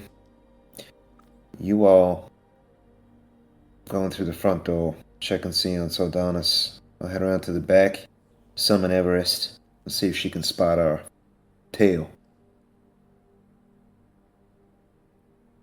Alright? Alright, I shall take the lead. You two stay close. And as they approach the house, Eredh just slowly, casually peels off and goes down that side alley that Melchizedek went through before, moving towards the back of the house. As soon as he's out of sight, he does summon Everest and cast her a light, informing her to go back and look for whatever it was that Eugene might have seen, whoever it was. Okay. As she soars above, you may make a perception check. Are you looking through her eyes, or are you just Yes. asking her to look? Okay. Perception check with advantage. Let's see. I keep forgetting what the perception bonus is for a hawk.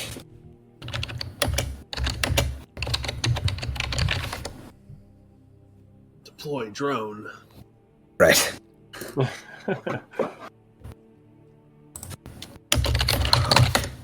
Unfortunately, your familiar only has about 12 minutes of charge. Yeah, exactly. Is that how drones are? Depends on the drone. +4. Okay.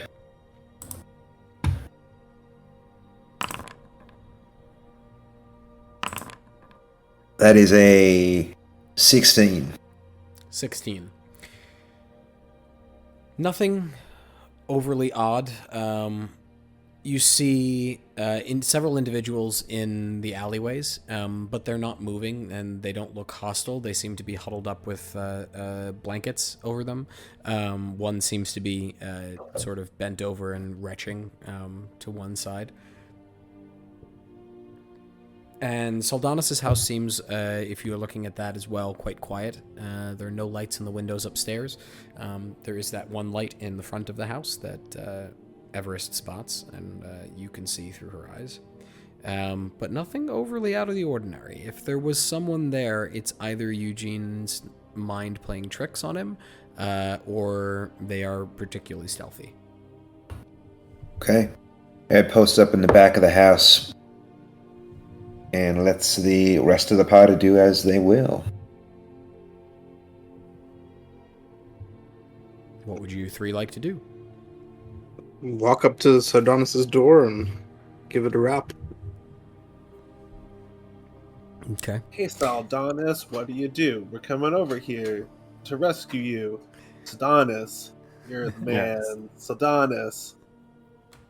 All right. You swear you hear a rhythmic foot tapping from the other side of the door. Eugene is beatboxing.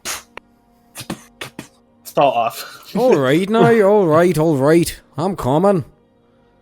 You hear from inside the house, and the door, and there's a chain link that holds it shut, and he just kind of peers out. Do I know yous? I gesture for the others to step forward, just realizing that Sardonis didn't meet me last time. Soldanis, you remember we spoke about a few days ago. All right. Yeah. You then? What you want? Well, we No, came he's a to deck. I'm Well- an associate. Yeah.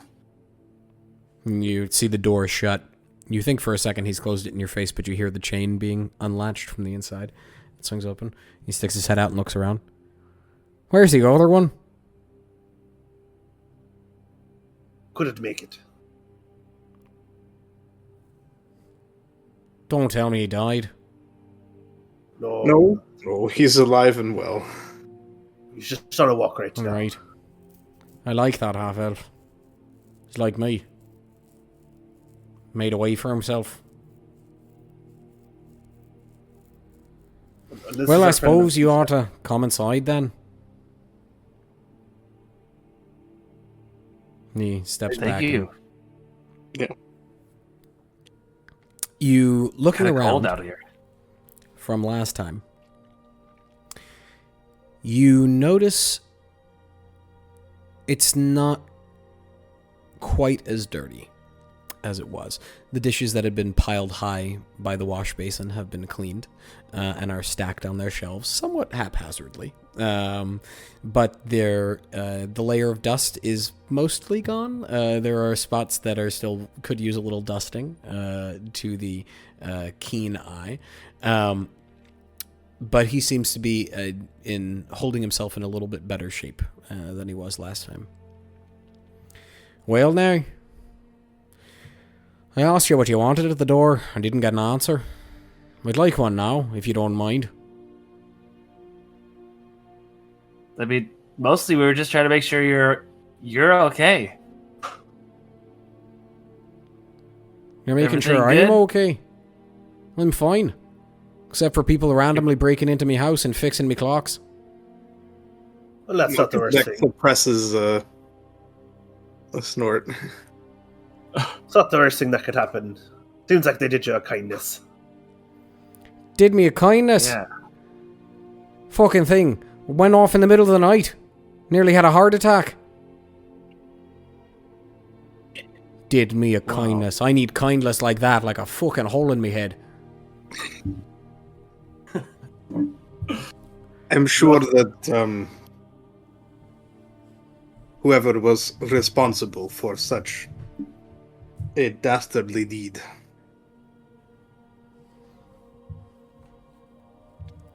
would regret not having said the time properly. Right. Well, if you happen to meet him, tell him he's a right bastard. Eugene can't help but laugh a little. Right, well, I'm fine. Everything's fine. Is that all you needed? Your No. smeltery. Yes. The He one, gives you an odd expression. the one in the hills. What about it now? Well, it had been rented to a stranger.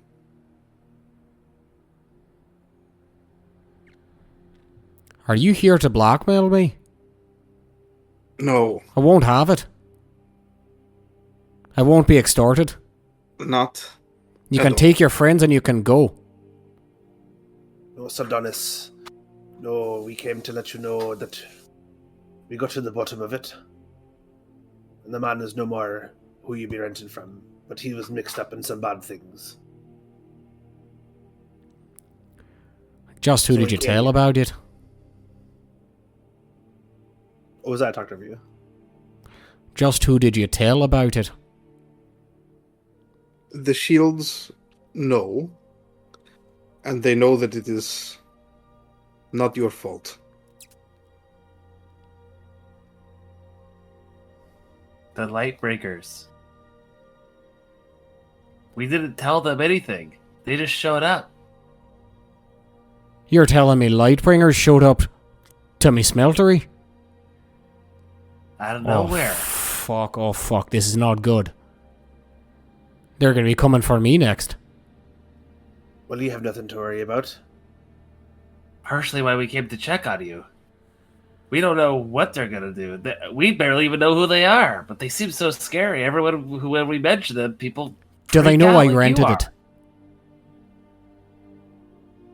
Well, I'll look at the others. Are we gonna say anything? They don't, actually. Just as a DM reminder, Eugene, you'd remember, the Shields of Hakkan don't know, because you guys blasted the door to make it look like it was a break-in. Keen mind, everyone. Remember? Thank Emily you. said destroy the lock on the door, and you did?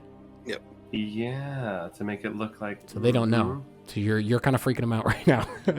Yeah. Well, Emily knows, but nobody else does. We'll clear that up then. Yeah. Well, what am I to do? Well, stay calm. Don't tell anyone. Think I'm gonna tell someone? Alright, well... Yeah, and while all this is going on, it's not seeing the tail. Eredh would ask Everest to find a window into the second floor to see if Soldanis is. I think we figured out it's his wife, right? You know he had a wife. Female housemate.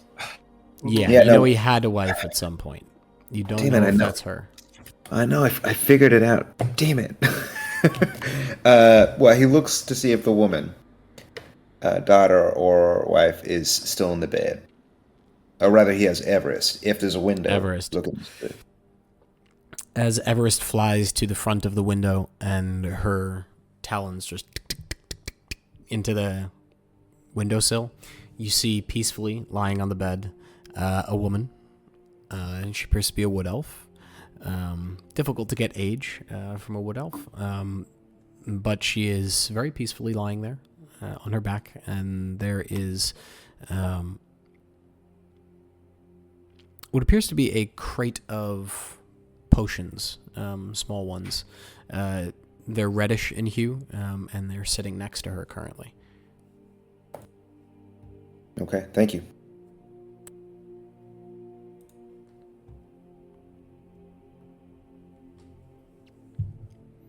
Alright, well, I'm not going to tell anybody about it, but I'm not sure what I'm to do.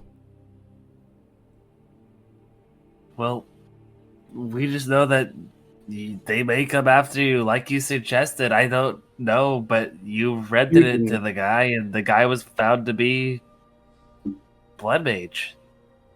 I'm getting all kinds of confused.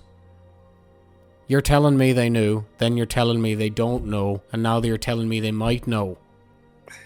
Which is it? Well, if you think about it, anything is possible. So you can't rule one thing out one way for certain. There's no call to frighten the man. All We just right, wanted you to know that the criminal is no more. Your contract is absolved, and in time you should be free to open the smeltery once again. We opened the mine, by the way. Should be Open any the day mine? now that ore makes its way down from the mountain. Well now, that's about the only good piece of news you've given me.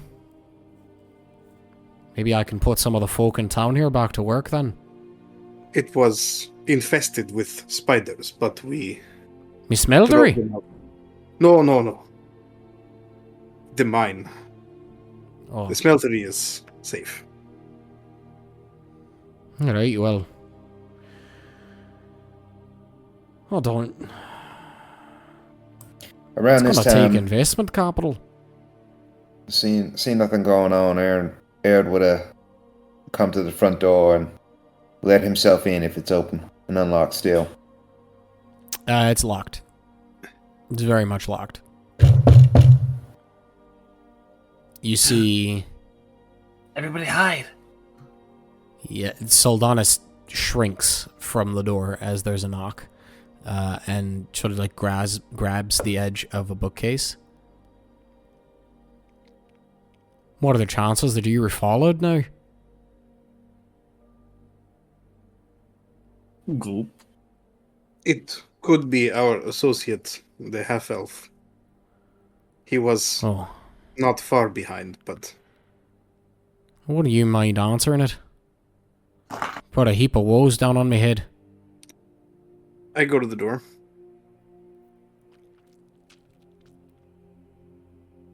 Who is there? It's Eredh. Didn't see anyone. Figured I'd come check on you. I open the door, after having relayed this to Soldanis. Soldanis emerges from behind the bookcase. Right, Eredh. So Good you're to see you, alive lad. then. Good to see you too. I am indeed. Was worried. My companions Got some- brought you up to speed? Well, they have and they haven't. You see, first they told me I was definitely in trouble. Then they told me I wasn't in trouble. Then they told me I might be in trouble. So I'm still kind of not certain on it. You're definitely in trouble, friend. Heaps of it. Emily knows. She From the knows. Shields? From the Shields. Emily, I'm not worried about. I wouldn't worry about her. It's the Lightbringers. They took a member of the Shields who was involved, and they are doing nothing about it. Oh, the Lightbringers. You'd be too young to remember this. But they did a purge. Nigh on 15 years ago now. Shields of Hakkan snatched from their beds. Disappeared. Gone.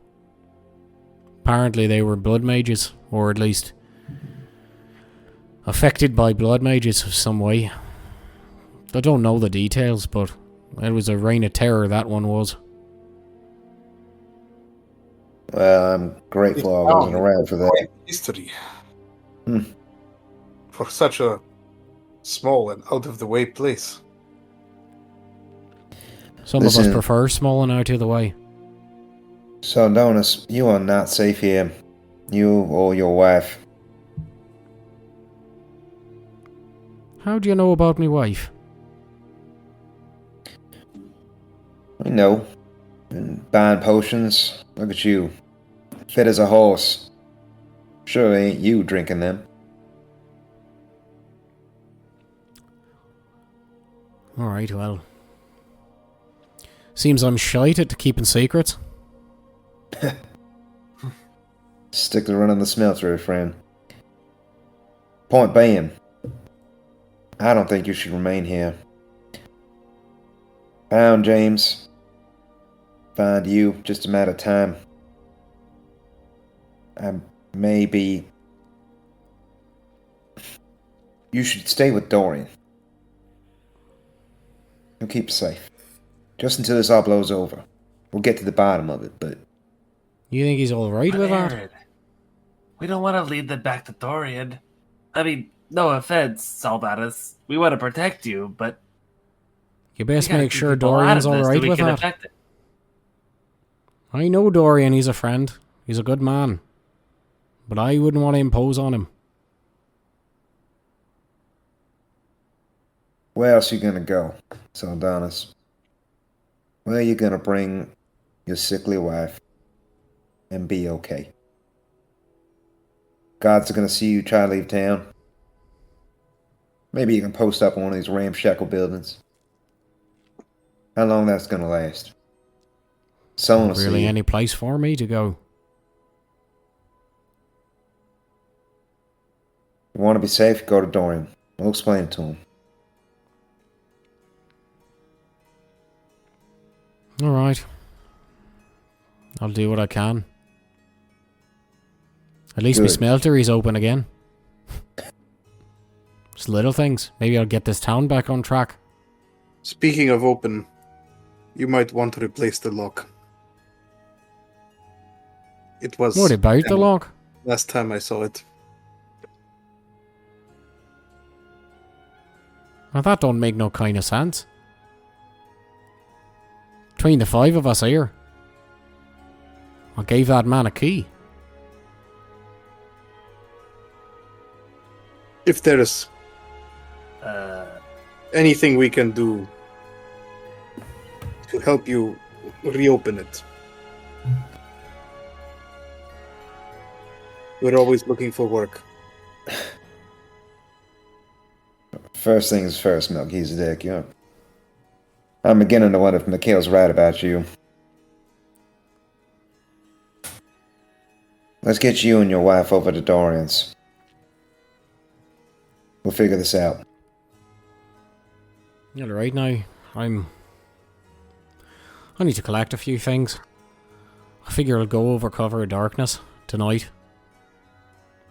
I think it best if we gotta sneak. I think it What if best if someone I do is it watching quietly us? and without the presence of yous. No offense. Not that I don't appreciate all you've done and the fixing of my clock. He says, looking at you, Mel.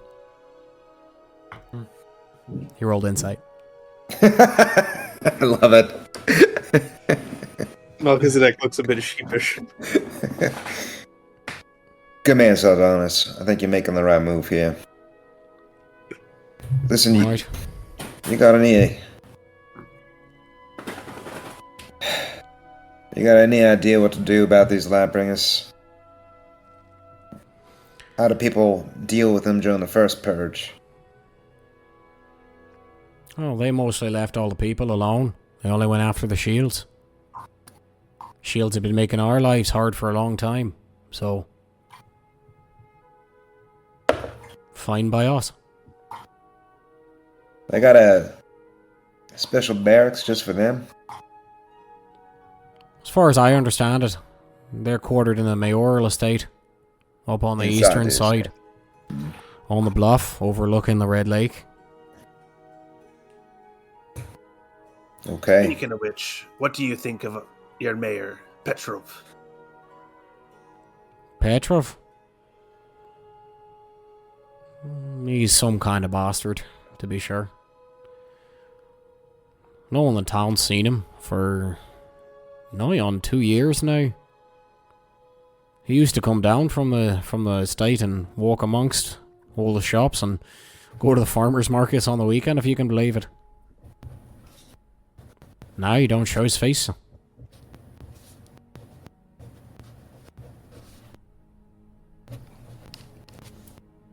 Well, that's an interesting bit of information. Thank you.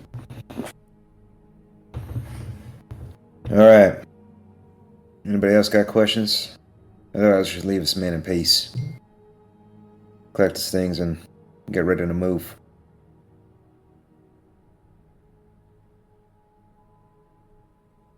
All Thank right. you. Sorry. for your time. Sorry, brought you into this trouble. No. You didn't bring me into this trouble, boy. I brought it on myself. But Well, that's true. All right, let's go. the desperate do desperate things. Sorry. Yeah.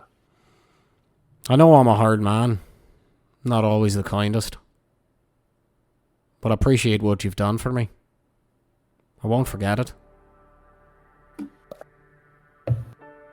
Stay alive. Town I needs plan you. on it. Ered Alright. starts making his Now way to fuck the off. door.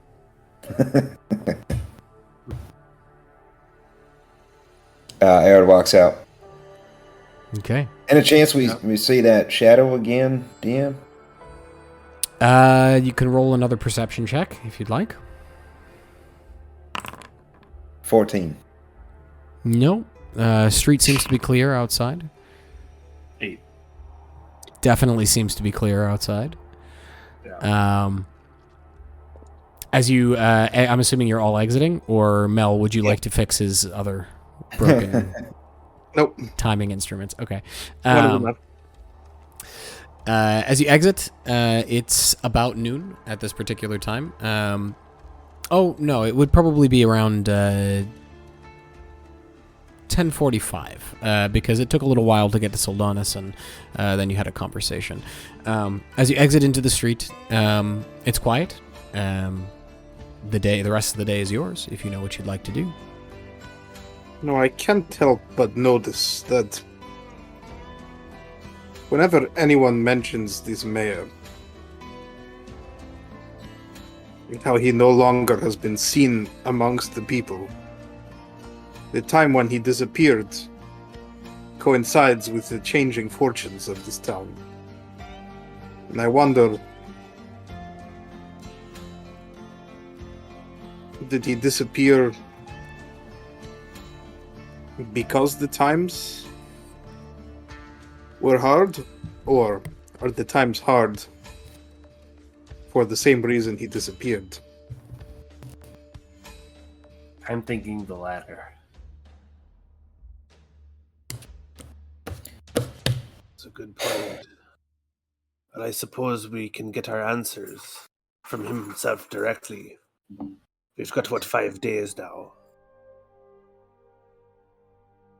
I have no interest in having a meeting with the mayor without Lydia at our backs. I think it would be a death sentence. Cleaning house.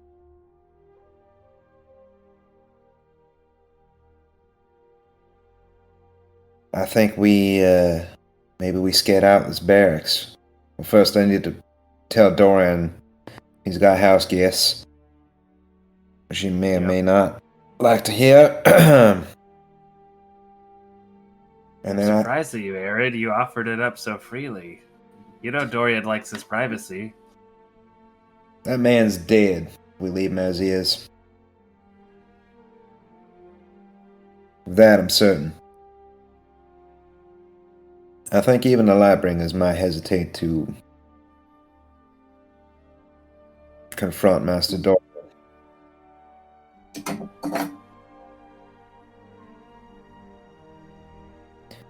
If you have a better idea, I would hear it, Eugene. I mean, what if he just gets out of town? Gods will see him. That's true. I don't You know. think he's gonna sneak out? That sickly wife of his? Maybe you're right. Maybe Dorian's is the best. Best I could think of. We wished to ask him if he could use his magics to locate James. We Yes, should go there next. good idea. Keep your eyes peeled, Eugene. Let me know if you see this tail again. I'll also stay on the lookout. Okay. Can I have a marching order? I assume you're go making your way first. towards Dorian's? Yes. Yeah, I'll take up the rear this time, letting Eredh lead the way to his masters. I'll be just behind Eredh, I guess, looking out around. Mikhail will be like closer to the back. Okay.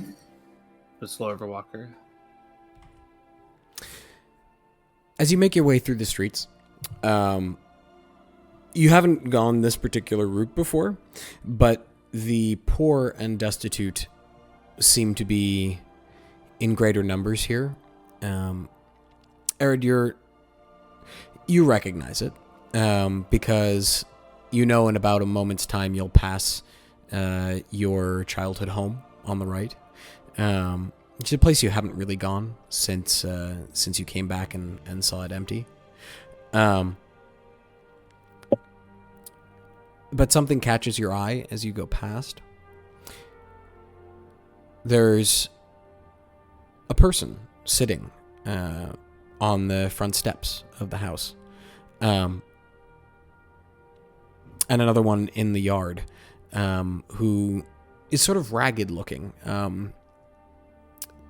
Dirty clothes with holes in them, patchwork on the shirt. Look like they haven't bathed in a while, and certainly smell of it too. There's sort of mud and dirt caked on their hands. It looks as if they've been digging in the garden, possibly for roots or other things to eat. What would you like to do? Eredh stiffens. His posture seems angry, and he immediately marches off track towards the house. Boy!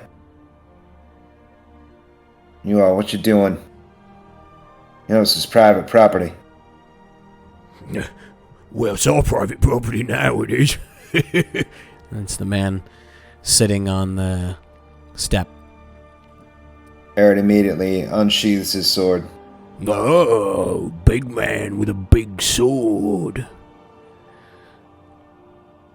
This big sword coming down on that soft head of yours. You know, mosey on. This wouldn't happen to have been your house, would it? Narrows his eyes. Matter of fact, it is. Perfect. Then use the one we're looking for. He stands, and he sheds the cloak that had been ragged, and you see underneath leather armors, big muscles. This is an extremely strong man, and what had been dirty hands and face, the rest of the armor is perfectly clean. Same thing for the person in the front yard, who takes a step back and draws 2 daggers. I need you all to roll initiative. Oh, here we go! Bring it! Oh, no active combat encounter. Oh yeah, Just a moment. I will that was share gonna be the my map. 20. Map is active. Awesome. Here we go. Nice. Yeah. That's let's see. Oof. That's an 11 for Eredh. Ooh, 2 natural 20s in a row. 14. You couldn't see the first one because there was an active encounter, but there's the second one. Nice. DM, the house, is it Wow. straight ahead, to the right, or which one's Eredh's? That one. Okay, got it. See, yeah, the one I'm circling. Down south. Okay. The one who is standing out front just becomes visible. The larger one behind him is there. We're going to begin combat.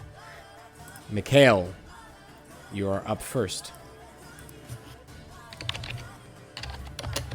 Gentlemen, you clearly don't want to do this.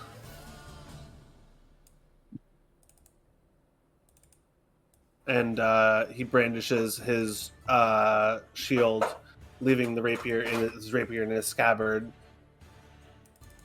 And Mikhail touches his shield and does twist the spiral. This time, grabbing it and up in the air, kind of throwing this like ball of energy that goes into two separate smaller balls that like affect both or that go like fall down and attempt to cover the two creatures, and he's going to attempt to bane them. Okay. You can target them and apply Bane. Or actually, I think you have to put the saving throw in chat, and I'll have them roll it. Yeah. Okay. Bane. I prepared it. Did I put the chat? There we go. First level cast. I'm also going to be rolling manual dice for this, because these tokens It's a are DC not 14 charisma. DC 14? Okay.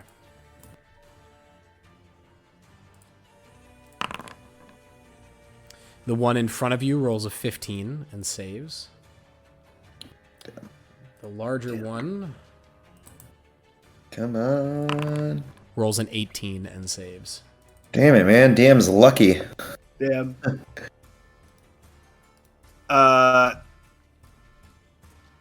And Mikhail moves forward a few steps, having seen the spell fail, to take hold to next to Eugene and Eredh, still holding his shield out. Okay. And that'll be my turn. Please roll a perception check. Perception, okay. It's going to be an 8. An 8. Okay. Eugene, you're up. Mikhail, or Melchizedek, you're on deck.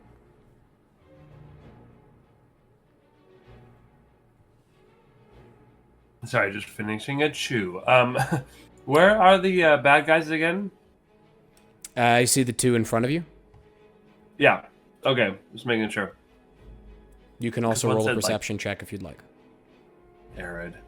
Okay, I think I will use one of my newer spells. And Eugene's gonna whip out his silver wand and kind of like hit the butt of it on the ground and go, Maximilian! Grab his ass! And do Maximilian's Earthen Grasp.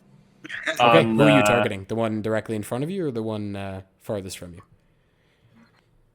You know, upon further consideration, I might do the one... No, I'll do the one closest to us. That was my original intention. Yeah, I'll do that one. So, do I target? Is that a thing in this system? It's probably a DC, so you probably just gotta put it like Yeah. Save DC 15. I don't know. Cast spell. It's a strength save. Yeah, sorry, strength.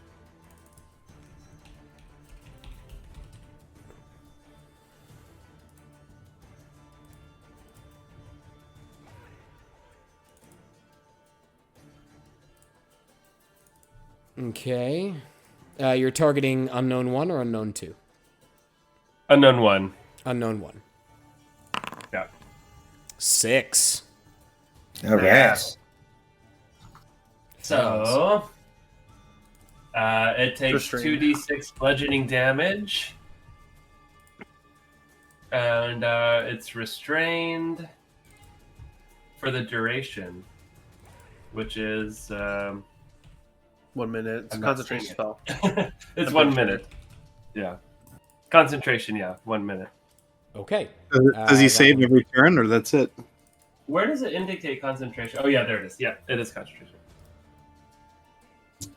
As an action, I can cause it to reach for a different creature.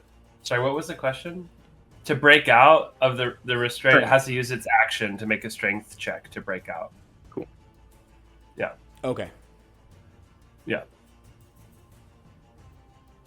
I'm looking for the restrained marker. Sure. I don't really have much to do with my bonus action, but I am going to kind of flee, I think. And is there any way to get maybe partial cover behind this cart over here? As you do, Oh Yes, god. Yep. you come face to face with another ruffian who looks at first a bit like a beggar, but as they look up, their eyes are piercing, and they just stand and draw a sword from under their cloak and throw the cloak to the ground. Well, Shit, I wish. hello. Where are you going? Oh, man. Why did you leave? I was just trying to get cover. I didn't know there'd be a guy over there. No one knew that. Mel, you're up. Or, unless that's Yeah, that's not the end of your turn, I you do. was going to say that's it. Yeah, that's it. Okay, Mel. Would I have seen this happen? I was trailing Eugen with my eyes as he left. Roll a perception check for me. All right. That's a 16. Yeah, you would have seen this happen. Oh, not the wizard. And I will basically do a backflip onto this cart here. Okay. Acrobatics for me. And can I, as I do it, can I use my high ground Battlemaster maneuver Ah, yes, you may. Absolutely. to attack with advantage Mhm. if I succeed? Mm-hmm. All right.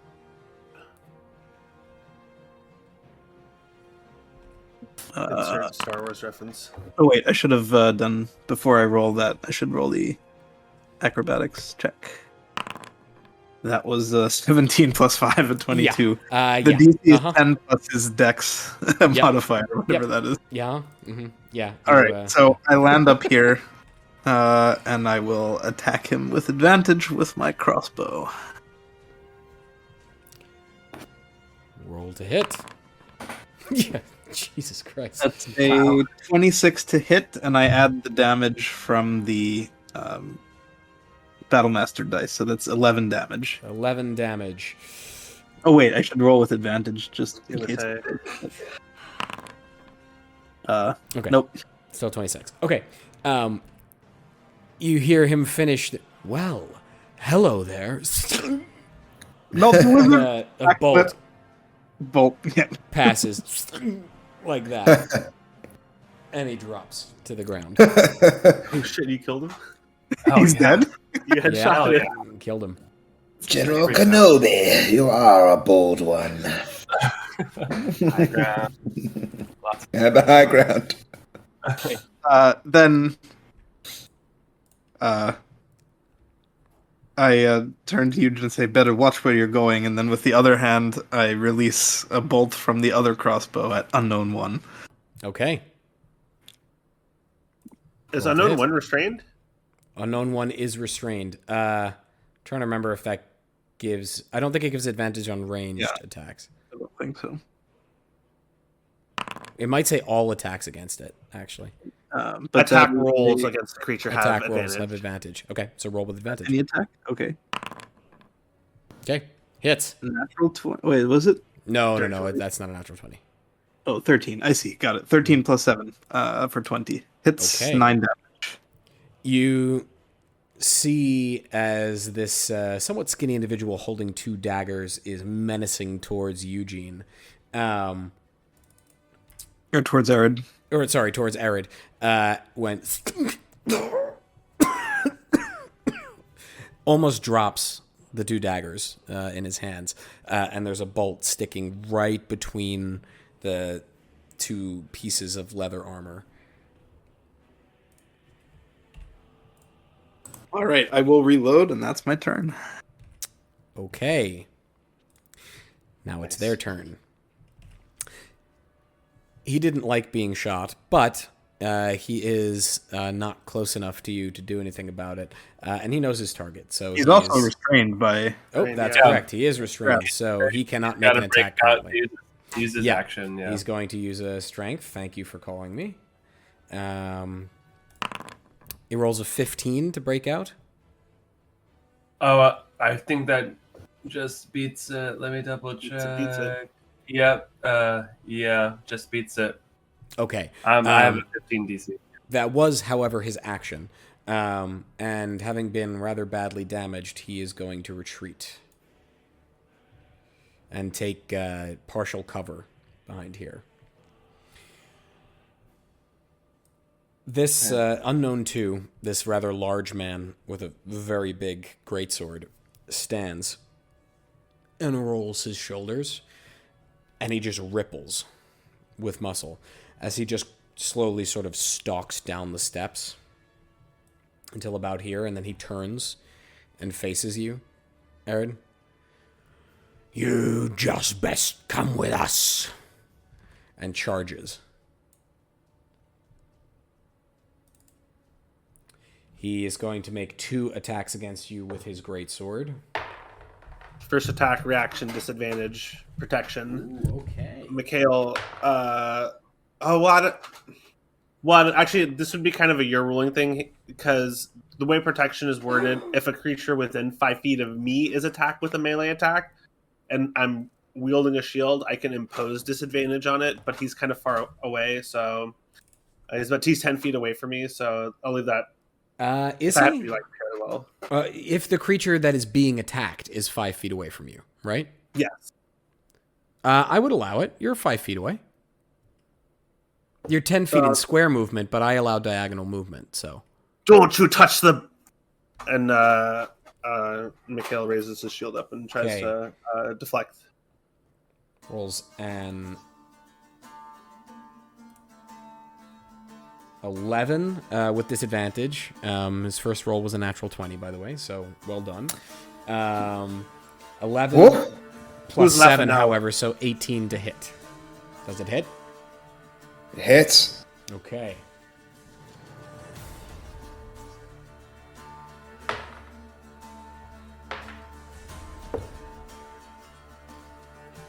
"14 points of slashing damage as the giant great sword cleaves down, knocking your shield effectively out of the way and slamming into your shoulder. Did you 14? Mm-hmm. Second attack. Wait, I thought it was 11 with the disadvantage. Okay, I was like, Jesus. He rolled a 2. 11. He rolled 11 with disadvantage, but at a plus, at a plus something to hit. Plus 7. So he got shit! 18 So there's a plus 8 to hit. Oh shit! plus 7 to to hit. hit. Plus 7 to hit.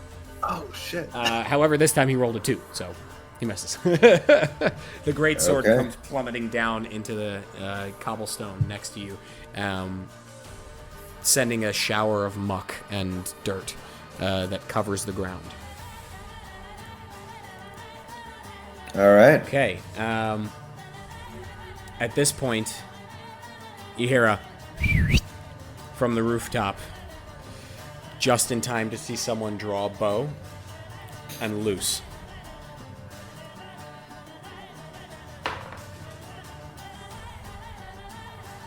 I'm guessing a 24 hits, right, Mikhail?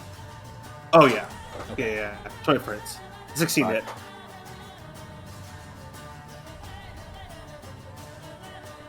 Sorry, I'm not used to physical dice anymore. You take 6 points of piercing damage as one slams into your shoulder. Ah. Eredh, you're up. Brandishing his sword. Is that all you got? And he moves his hand in his arcane gesture, doing sort of a diamond formation up left, right. And emerging out of him, are 3 replicas of Eredh. Mirror image. Oh yeah. Nice.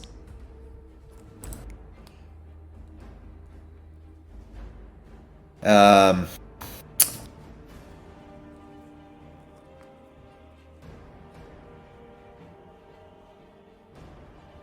then debating whether or not to do it. That's fine. And he holds his ground, facing down the big man. Okay, is that your turn? It's my turn. Mikhail, you're up. Mikhail, Wait. Is it? I did say it's my turn. No, it's fine. Okay, go ahead. Eredh, that was a nasty hit. And as he runs forward, Mikhail grabs his rapier from his scabbard and points it up. And as he does so, he points it at the creature, the unknown one in front of him. You will flee. Like the vocalization of that, like as that forms like a whisper that is like a little eldritch mote that falls into his ear, and I cast Dissonant Whispers using my class feature. Okay. On him, and so Dissonant Whispers. It's a 14 to save. 5. So he takes 12 points of psychic damage, and he is forced to use his reaction right now to run away from me 30 feet. All you can see under the hood and mask is eyes, but you see the eyes drip. Nice. And the person plummets from the roof, slamming into the ground. Wait, no, I did that to Unknown 2. I'm sorry, not Unknown. Was that Unknown 2? Okay. That was Unknown 2. I think I said Unknown 1 on accident. Okay. I walked up to Unknown 2. 12 points of damage then? 12 points of damage to Unknown 2. So 4, I think, is still alive. Okay, yeah. Let me put 4 back. Sorry about that. I was unclear. That's okay. I said 1. No worries. That was my bad.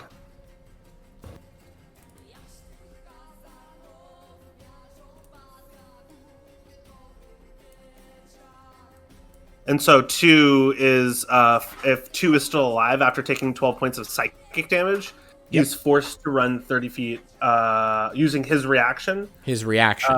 Okay. Using his reaction. The creature must immediately use his reaction if available to move as far as its speed allows away from me. And Eredh would most certainly take the attack of opportunity to repay the damage in kind. Mikhail too. Okay, that's a weird one because it's forced movement.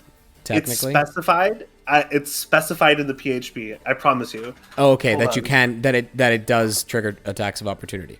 So the specification, I'll look up the page and I'll tell you right now. But it says an attack of opportunity cannot be used with induced movement unless the creature is forced to use its reaction. Hold on, I'll pull the page up. Then go for it. Take your attacks. Dom has been planning this for He told me. It's nasty. It's so nasty because I can also use my channel divinity to strike him right now too if I wanted to. Go for it. It's like it's a It'll burn both your disgusting reactions to do it, but go for it. I'll pull the page up, but- Shit. Does 11 hit? I imagine not. An 11 misses. It's a 19 to hit with the rapier. 19 hits. And can I also? Would you allow me to invoke my channel divinity? Yeah, absolutely. It's my turn. Wait, can you do it on a reaction? My turn. Well, it's on my turn, right? It's still on my turn. It's an attack of opportunity. It's an attack of opportunity, so it burns your reaction. Can you use channel divinity on a reaction? Here. It's going to be in my effects. It's going to be in my features. Because this turn isn't over yet. No, but the reaction is interrupting the turn. When the cleric hits a creature with a melee attack, the creature can use channel divinity. Go for it. So I expend my channel divinity, and my channel divinity does a flat amount of damage. Does 5 plus twice my cleric level. My cleric level is 2, so that's 9. No, 4 plus 5 is 9. So it takes 7 plus 9. 7 plus 9 is 16. 16. 16 points of damage. What a round. Okay. Let me mark that off. I'm loath to say it, but you still have a bonus action and movement. Do you want to I can't. I use this. I use my expended my ability. So as he says flee, he will spend the rest of. He will spend his turn, having been struck from above. He'll move around Eredh to try to protect him from the to try to get in between like him and the archer and the rooftop above. We'll say you're giving him quarter cover, since the archer is technically above you. Who are they? And Mikhail will say with an uncharacteristically like raspy voice, and that'll be his turn. Okay, Eugene, you're up. Mel, you're on deck.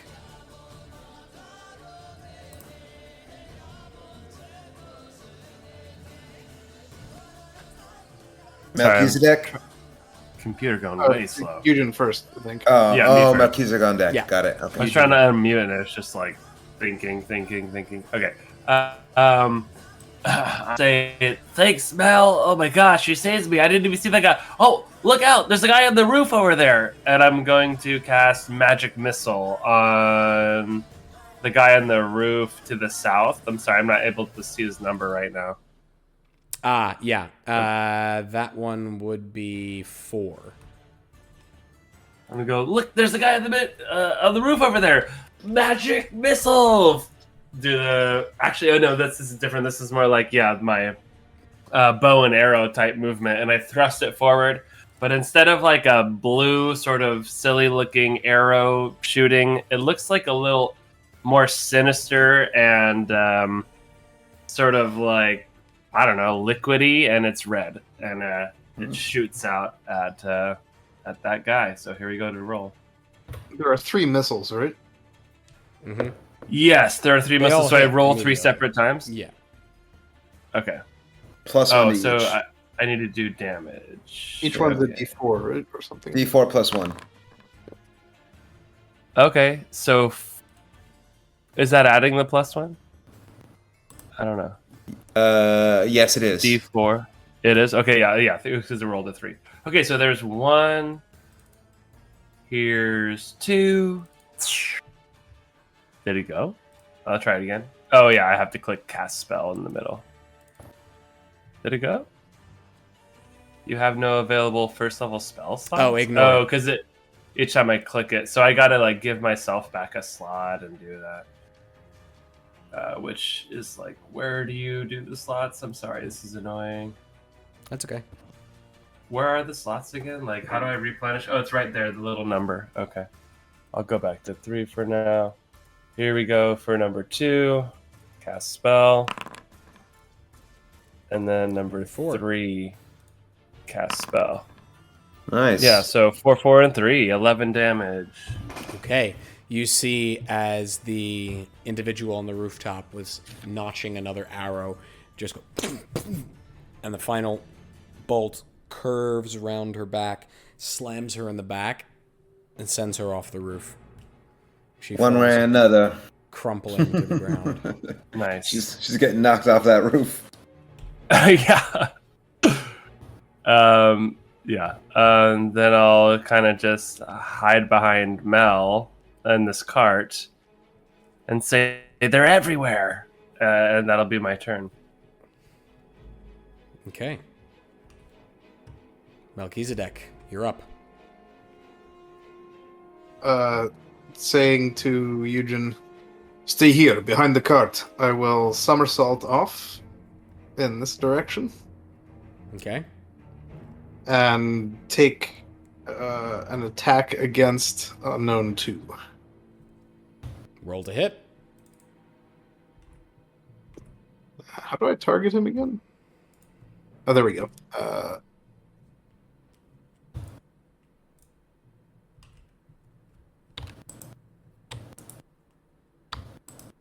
And I will expend a Battlemaster maneuver to make it a precision attack.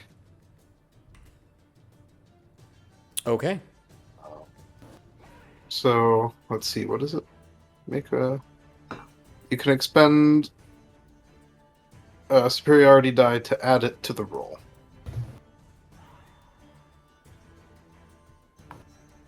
Did it roll? No. Doesn't look like it. I hit roll, but it didn't roll somehow. That's odd. Okay, well, I'll try and roll one of the dice, maybe?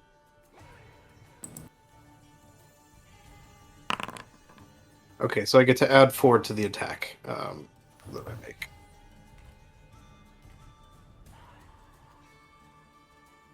Interesting. Alright, that is a 7 plus 7 plus 4 is 18 to hit. Jesus. 18 hits. Okay. That's 6 points of damage. 6 points of damage. And I will fire my second crossbow.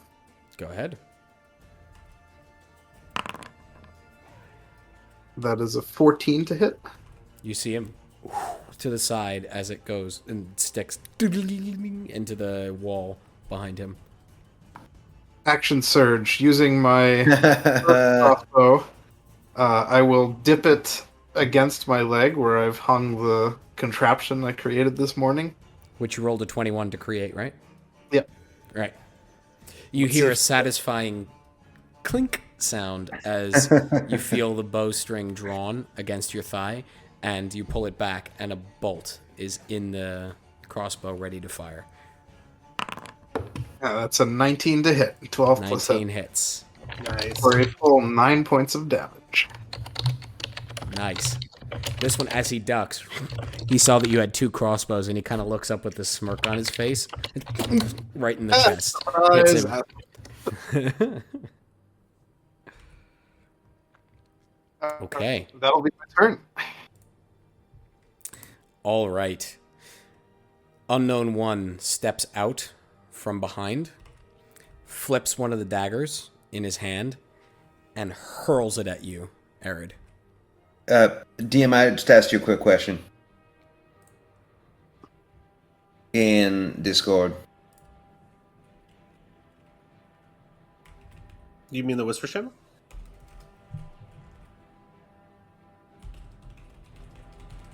No, I sent him a quick text. Got it.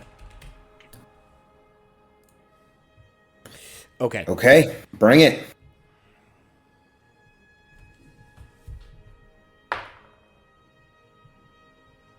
$21 hits, yeah? 21. No. I actually need to roll a d20. Oh yeah, because there are 4 of him, right? That's right. Go for it.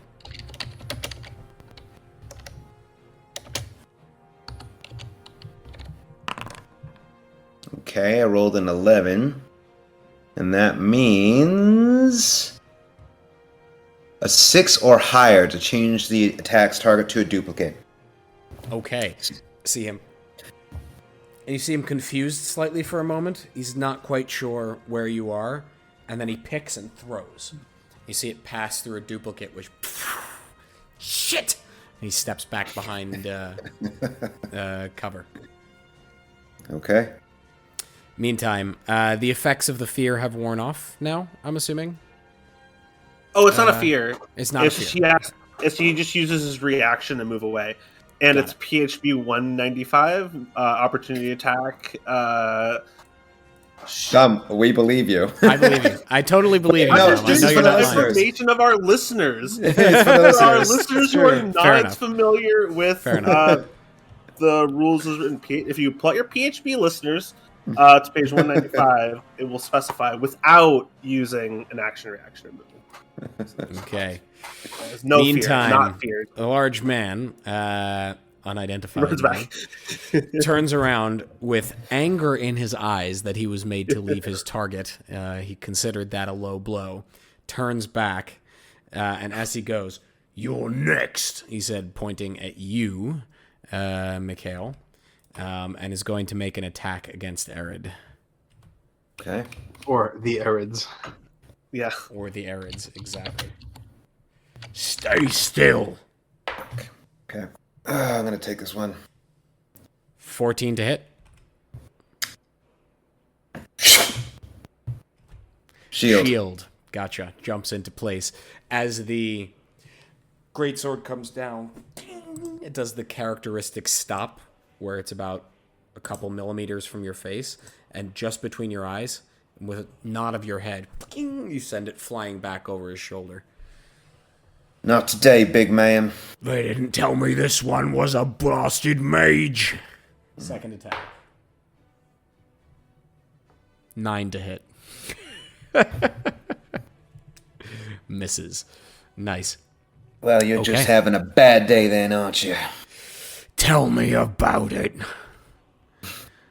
Eredh, you're up. Okay. I was gonna do something else, but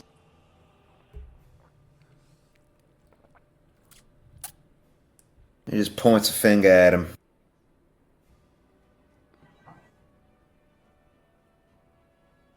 Actually, he's gonna cast Mage Armor. Points a I finger. really don't want to get hit. Finger at himself. You.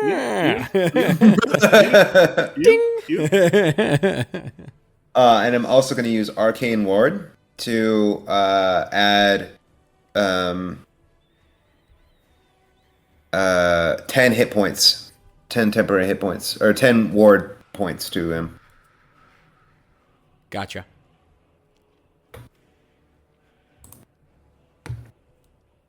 Okay. And that's it.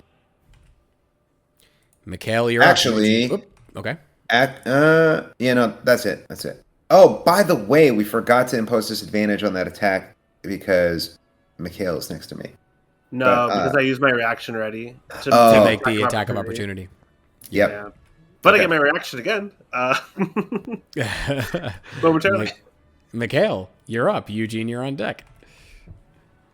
Kale sort of like jostles his shoulders around real quick, and as a bonus action, casts a second wind on himself. Well, not casts, but activates second wind. And there's not really a button for. There's like some features that I'm missing, so I'm just gonna roll /R1d8. So I gain back 5 health points. Okay. 4. Your second wind is a D8. Isn't it? Isn't that what the second wind is? My second wind is a D10. But Does it scale with the level of fighter that you are? possibly. Yeah, I believe it does, but I'm not sure exactly how it works. I So. didn't realize you had a level of fighter. Wow. I don't think we were supposed to.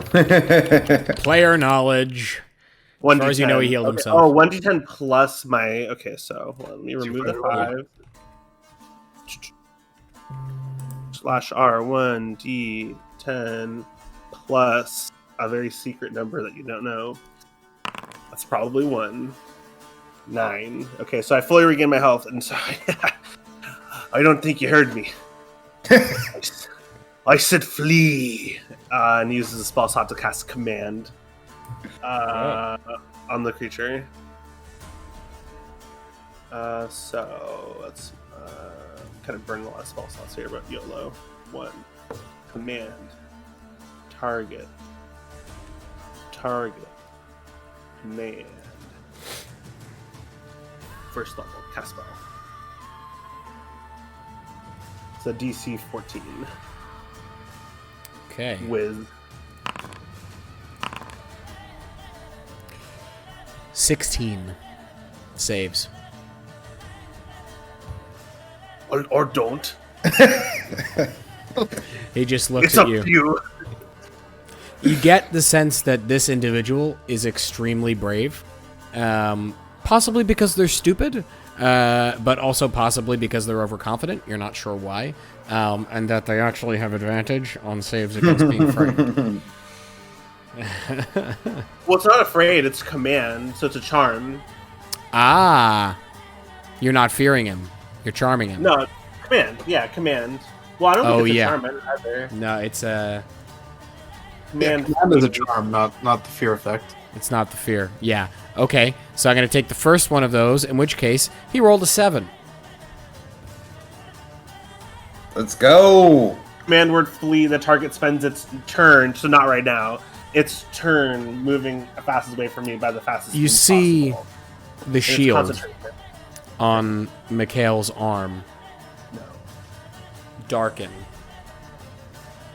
And the spiral almost disappears, and the borders of the shield are there, but the center vanishes. And you can almost see stars in the background as you're standing next to him through his shield. And the man stares at it. Doesn't do anything else because it's not his turn. When you look into the darkness So looks cool. back at you. Flee, if you know what's good for you. That's my turn. Eugene, you're up. Melchizedek, you're on deck. Okay, I think I'm gonna go with another magic missile, actually. So I'm gonna get into a good. I mean, I can still shoot from behind the cart, right? As long as you can see the target, yeah. Yeah, cool. So I'm just gonna be like, leave my friends alone, and cast another magic missile at unknown 2. So I'll roll 3 damage rolls. Okay, go for it. There's 1. Oh, it's a 2, but okay. Here's the next one. It's like too many clicks. Oh, gotta add back a spell slot. Here's the next one. It disappeared. There we go. Cast spell. Okay, finally. All right, so total of 9. Not the best, but still 9. Okay. He doesn't even notice as the darts careen into the sides of his body. He's just staring into the shield. Okay. Nice. Yeah, that's great. No good bonus action for now, so I will just be like, what's up with that guy? And then end my turn. Okay, Mel, you're up. I'm going to quickly dart here to where I can see unknown 1 Okay. and take an attack with my crossbow. Go for it. This is a 17 hit. The individual sees as you come around, and as the bolt flies towards him, catches it, looks at it. Nice try, and tosses it to the side. All right, bonus attack. Okay. And I'm going to make it a... Well, actually, how far did I come? 15 feet, and it's 20 feet. I can't quite reach it, can I? I can get to right in front of him. Yeah, right in front of him, yeah. Could I use a high ground maneuver? You may, if you choose, yeah. Okay, so what I'd like to do is jump up so that I can grab onto this ledge right next to me with one hand and just fire on him from above. While holding the ledge? Yeah. Okay. That'll be... Roll an acrobatics check. So I'm just picturing this. Yeah. I presume the movement is going to be fluid into the next turn where you land on top of the thing. Well, if I actually manage to hit him, I'll end up maybe on top. But let's see, acrobatics. 17. No. It was 10 plus. Oh, yes. Success. Sorry. 10 plus his dex modifier. Yeah, success. All right. Then I will roll with advantage to hit. And that's a good thing, too. Does a 20 hit? Yes, it does. 20 hits. That's 9 damage plus one of these. 7, so 16 points of damage. As he catches it, he looks cocky. Like, what are you going to do? Crossbow man? Come on, do your worst. Sees you charging at him and he kind of... What? He kind of clutches his dagger a little more closely.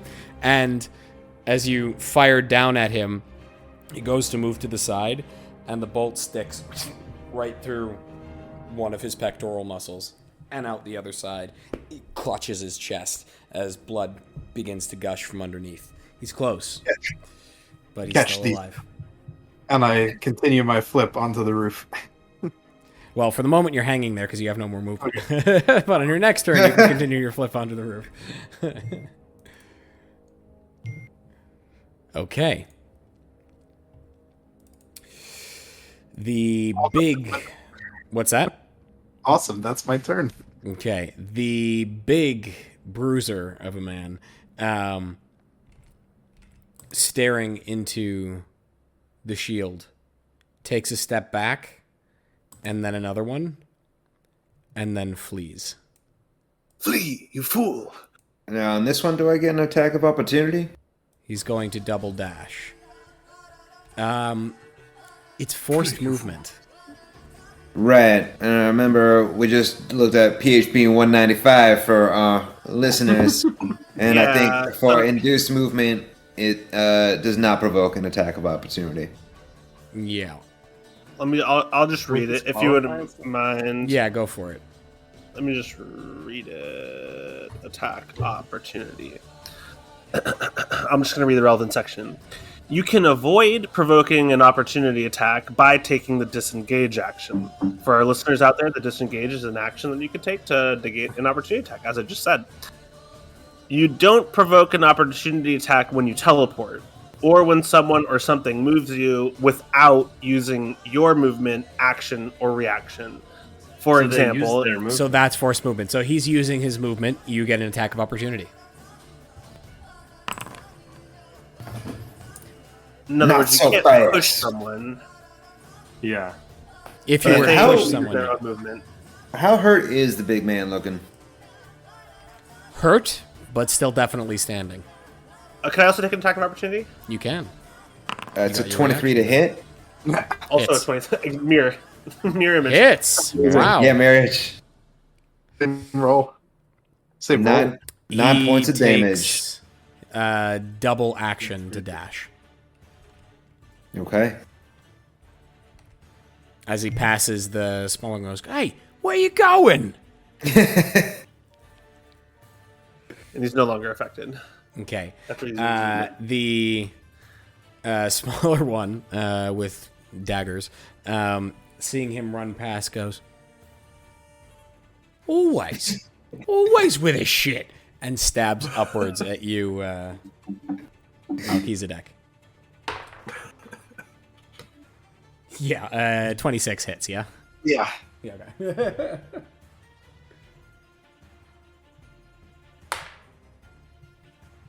"13 points of piercing damage as the dagger slams into your thigh and rakes downwards.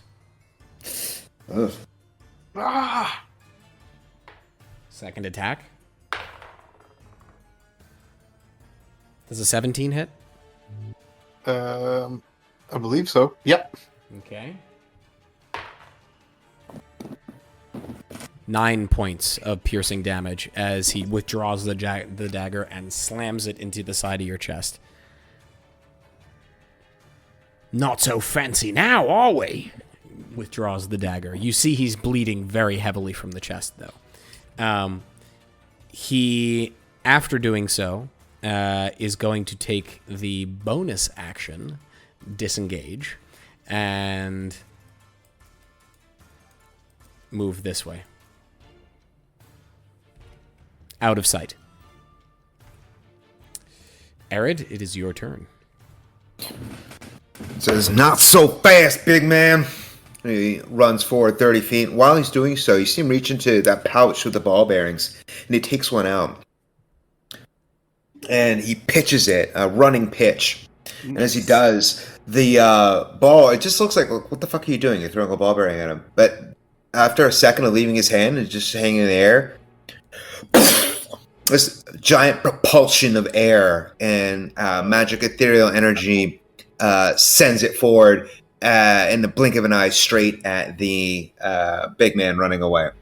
He casts catapult using his ball bearing. Nice. Right. Okay. And I'm a fan. DC 14. DC 14. I hope it hits. Yeah. 8, 6, 2. 8 hits. 16 points of damage. Going for the knockout. He's aiming at the man's head. You see it explode across the back of this man's head. But the back of this man's head doesn't look like this. It doesn't have a neck. It's just sort of into the shoulders. And when he takes the hit and stumbles and catches himself on his hands, he continues running. This man is a fucking thumb. Jesus. This is a fucking... And that is Ered's turn. Okay. Mikhail, you're up. Eugene, you're on deck. Mikhail sees Eredh run off and follows in suit, running... let's see here. My character. 5, 10,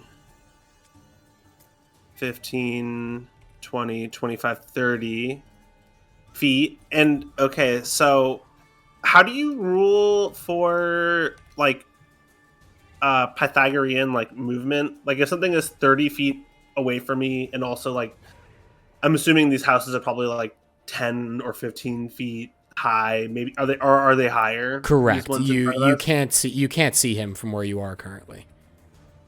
But if I wanted to, like, say for example, Misty Step up on top of the roof, would I be able to do so? Yeah, sure. I take a few steps forward and I'm kind of like running up next to Eredh using all of my movement. I sort of I feign tripping, and then I look at Eredh and wink. And I blast up, or I teleport up to the top of the roof, above everyone.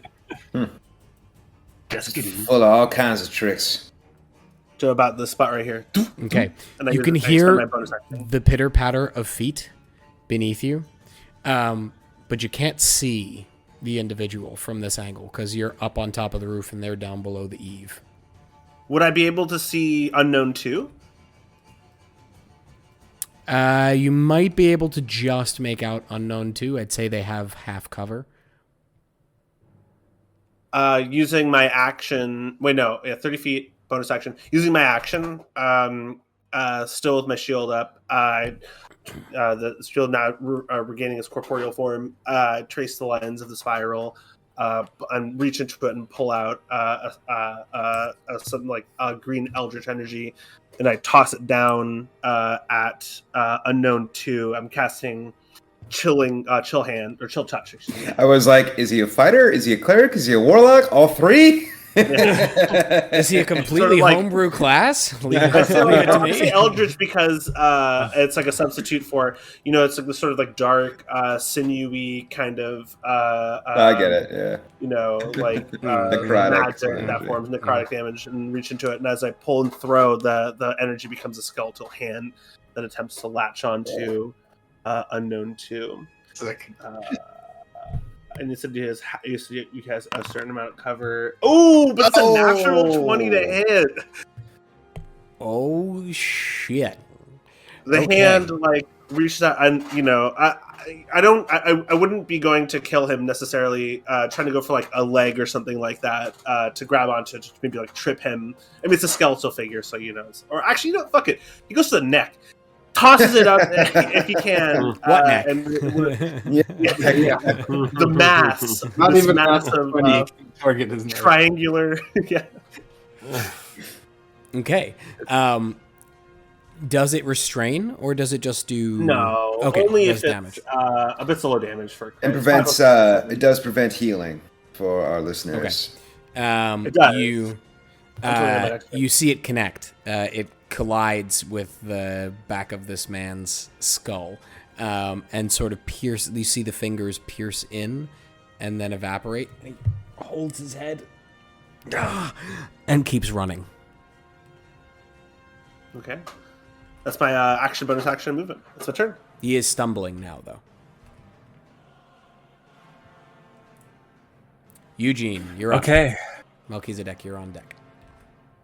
Oh man, he's getting away.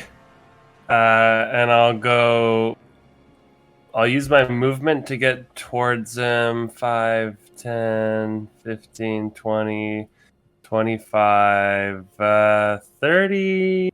Actually, I'll stop at 25 so I can go 30 after. Anyway, I want to use chill touch. Not chill touch, sorry. Frostbite cantrip, which is a range of 60 feet. I'm pretty sure I'm within 60 now. Just barely, huh? Yeah, quite cool.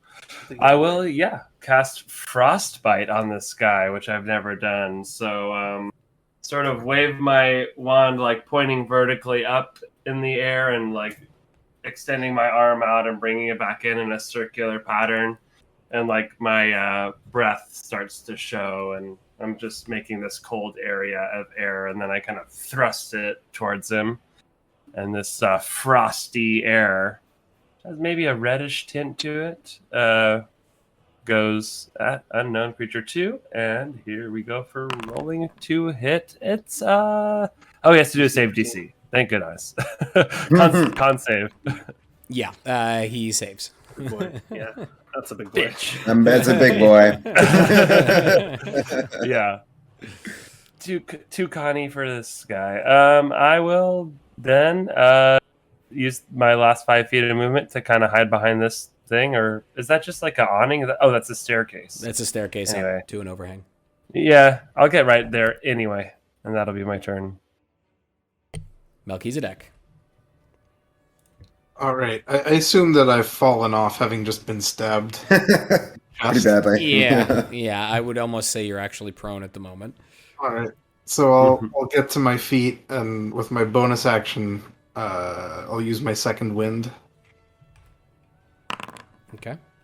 Give myself 7 more health points. So then I will, seeing that this fellow went this way, as he's running, limping a little bit and clutching my chest with my right hand, use my offhand crossbow and make one attack against him. Okay, roll to hit. And I'm going to use a precision attack. So it's going to be +4. Okay. That's 28 to hit. As he runs, you see him sidestep and catch the bolt again. And toss it to the 28. side. Yeah, it's a reaction. It's a damage. ability. Yeah. Yes. Son of a... Fine. And then I flatten myself against the wall here. Okay. Where'd you go? Oh, sorry. I'm underneath you somehow. Oh, where'd you go? Okay, but you're in cover. You're in cover. Got it. All right. It is the enemy's turn. What are the parameters under which he can shake the command? Oh, he's got the command is over. 1 turn. The command is just like 1 turn. Yeah, Okay. it affects him, and then on his and it's based off the word flee in this case moves on his next turn. Okay. So it's like no conditions are current. You see him reach under his armor and pull something out, you don't know what, and talk into his hand as he runs. Shit. Okay.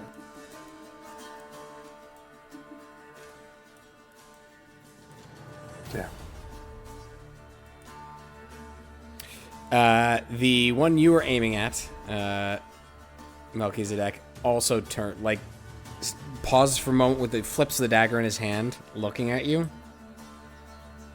and he runs.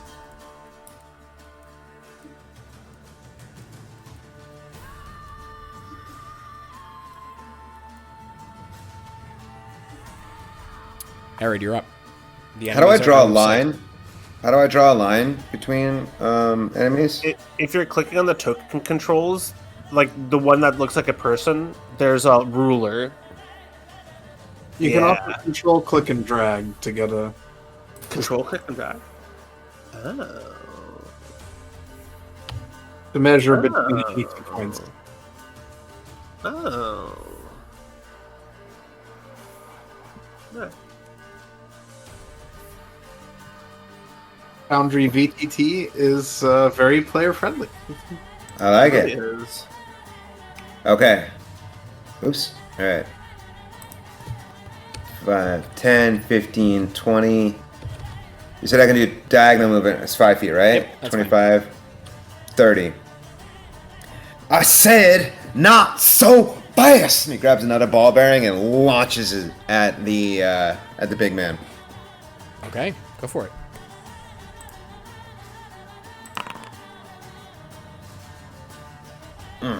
Not as good this time, but DC 14 save.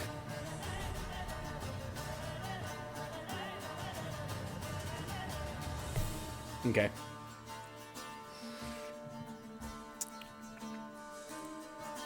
And actually, if he misses, I think the guy behind him also has to make a save. Nice. He rolls a 17. So the guy something. behind him has to roll as well. Yes. It flies in a straight line.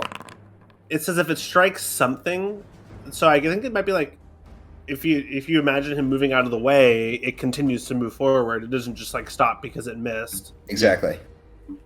That's interesting. That's cool. But the next one rolled a 16. God damn it! I should have cast Magic Missile. Oh well. Okay. It continues forward for maybe 20 feet beyond them before falling to the ground. You see it burst on impact on a wall. Yeah. And that's my turn. Okay, Mikhail, you're up. Kel runs along the rooftop. Let's see here. How far can I move?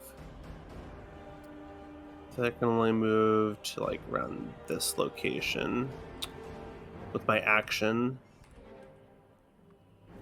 My bonus action. Or with my full action, I could dash. What are the rules for jumping? How far is this gap between like this point and this point of this roof? It looks like 15 feet or so. Yeah. How far? What is the rule? What are the rules for jumping? That's probably I can farther never than you can remember. jump. I can never remember, but it's strength modifier based. Yeah. Unless you're a monk. Jump. Quick reference: jumping. Long jump.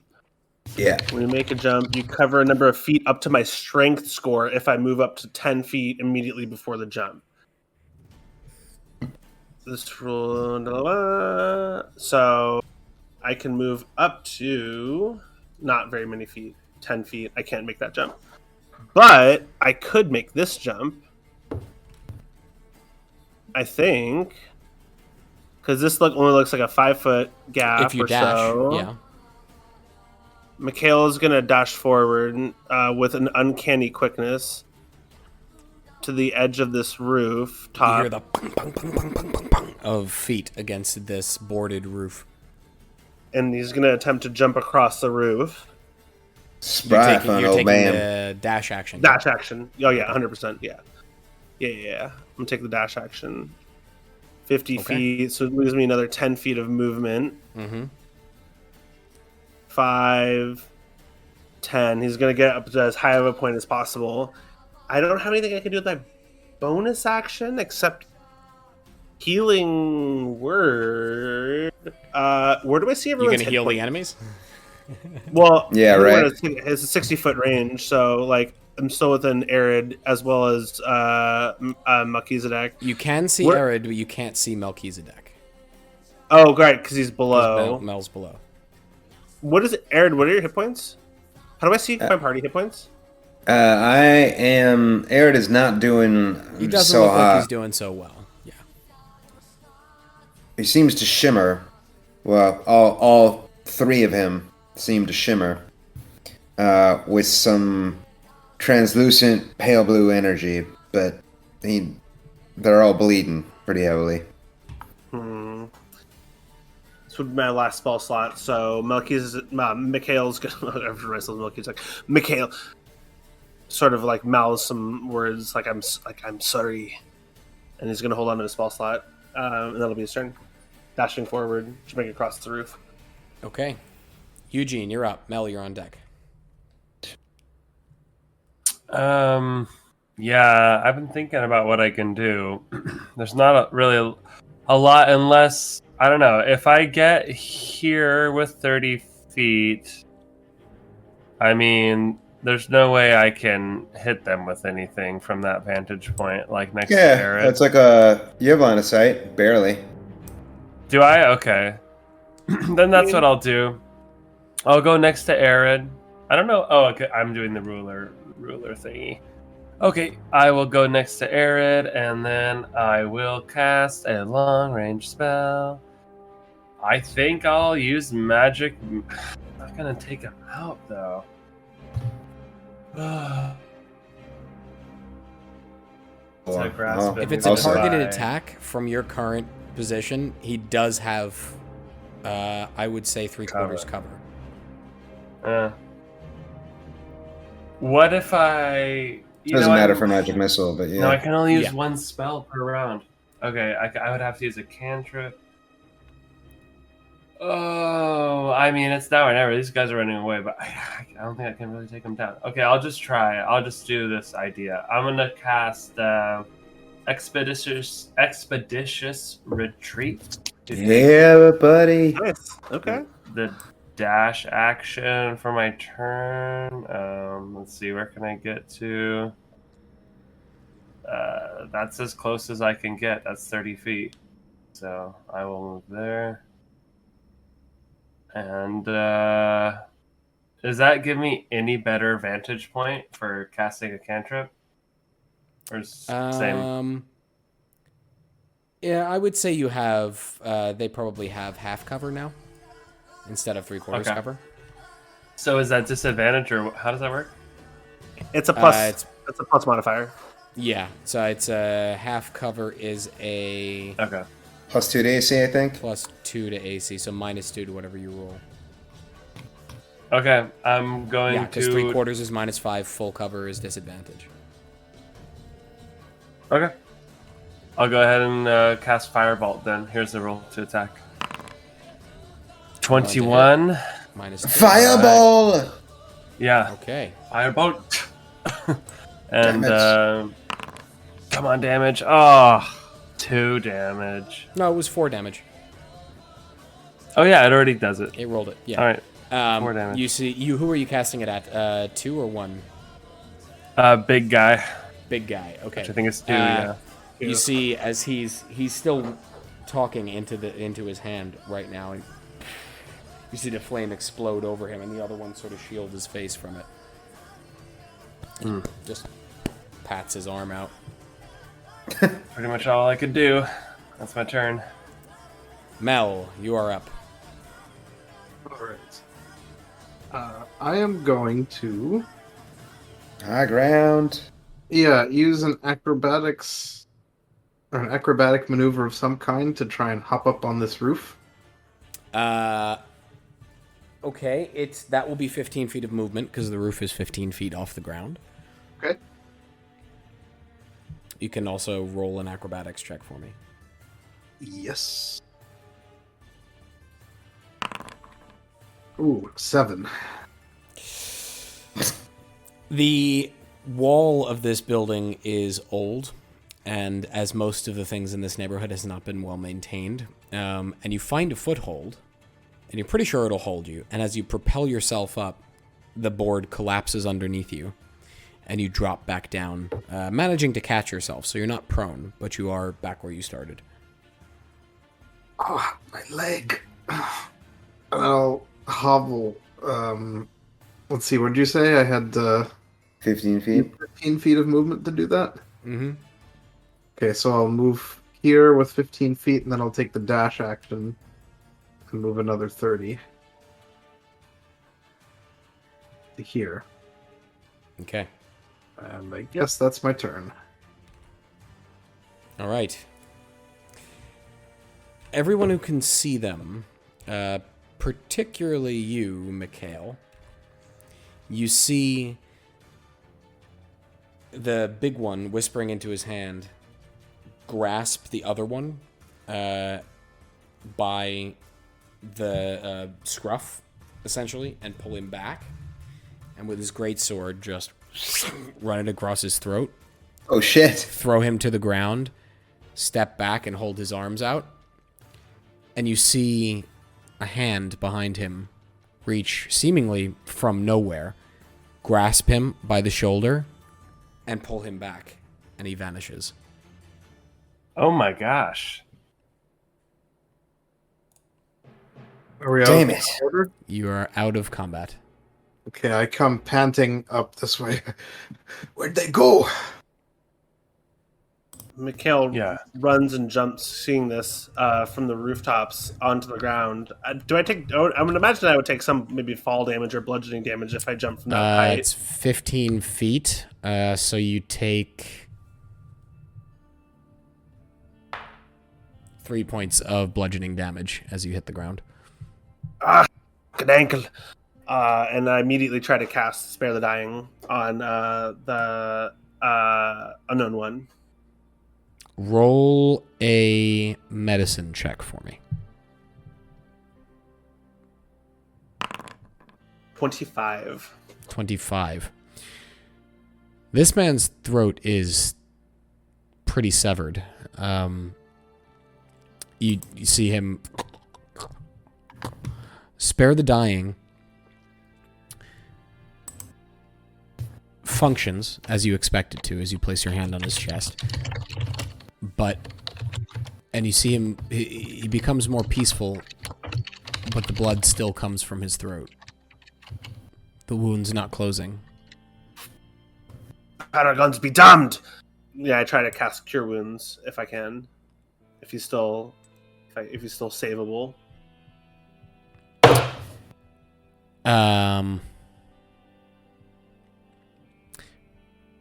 Roll just a straight wisdom check for me.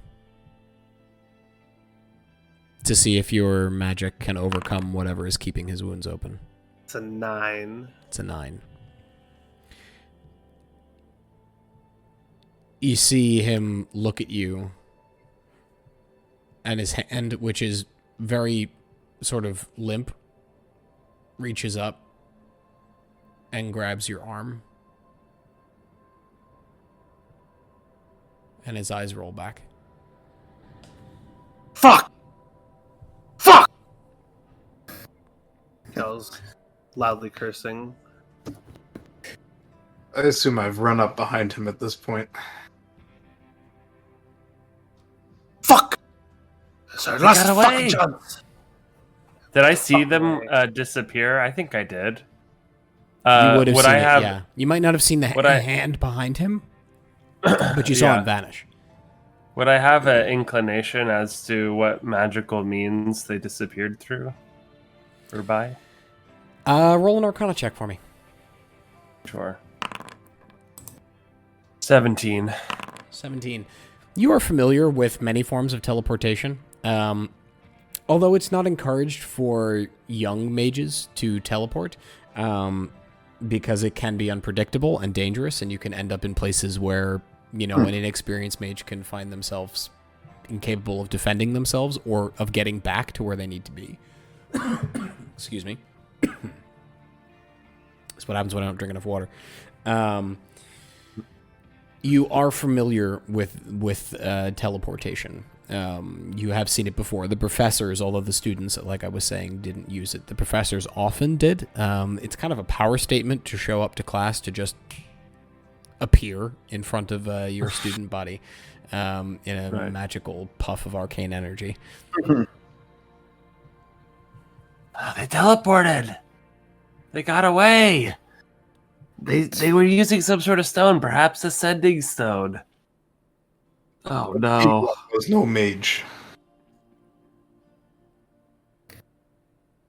They must have had accomplices.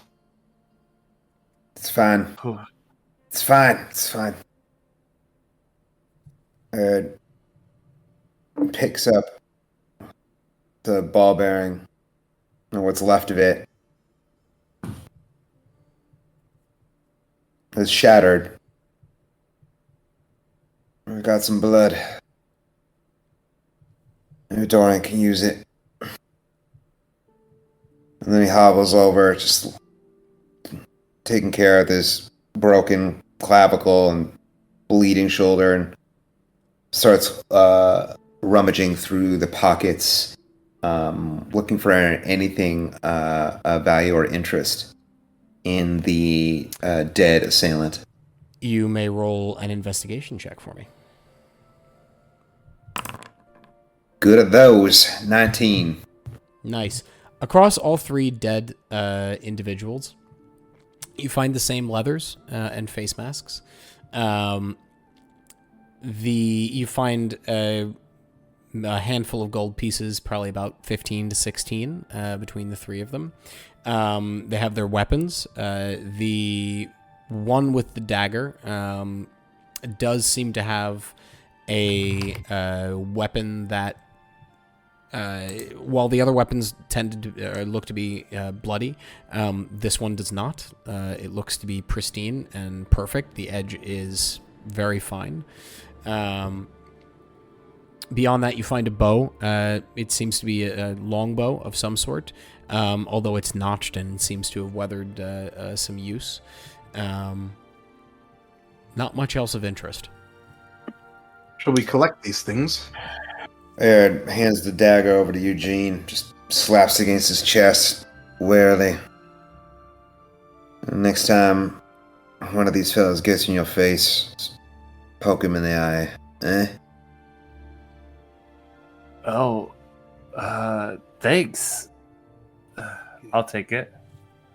You think it is a light thing, the taking of a life? Gets easier and easier. Someone once told me. He says, looking over at Melchizedek. Who's holstered both crossbows. Well, we can't ask questions of the dead. Eredh, there is much you have not told us, it seems. You have enemies.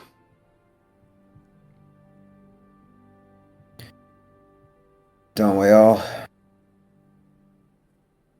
I never seen these fellas before. But I will again, I promise you that. And it won't be so lucky next time. Mikhail, don't suppose you got any of that, magical touch left in you? I spent the last of my energies trying to save this man. And I failed. Perhaps we should take a rest in your house. No, my protections won't last for too long. Let's hurry over to Dorian's. I think there we can safely rest.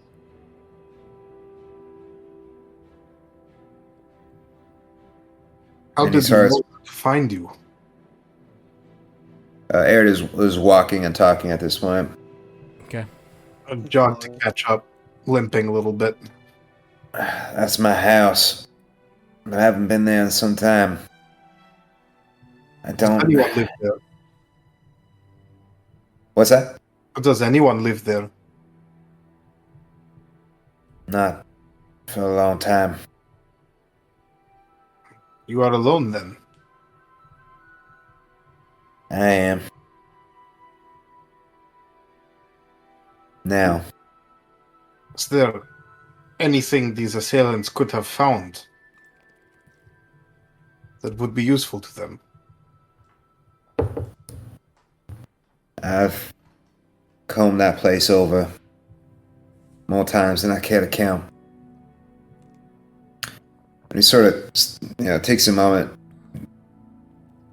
collecting his emotions. He's in pain, but it's more than that. There's nothing there.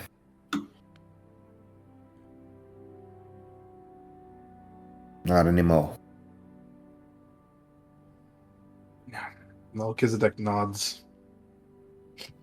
Says no more about it.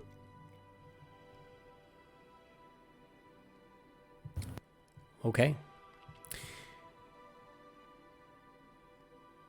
As your nerves settle and the adrenaline starts to leave, you begin to feel the aches and pains of the blows and stab wounds and arrow piercings that have been inflicted upon you by these unknown assailants.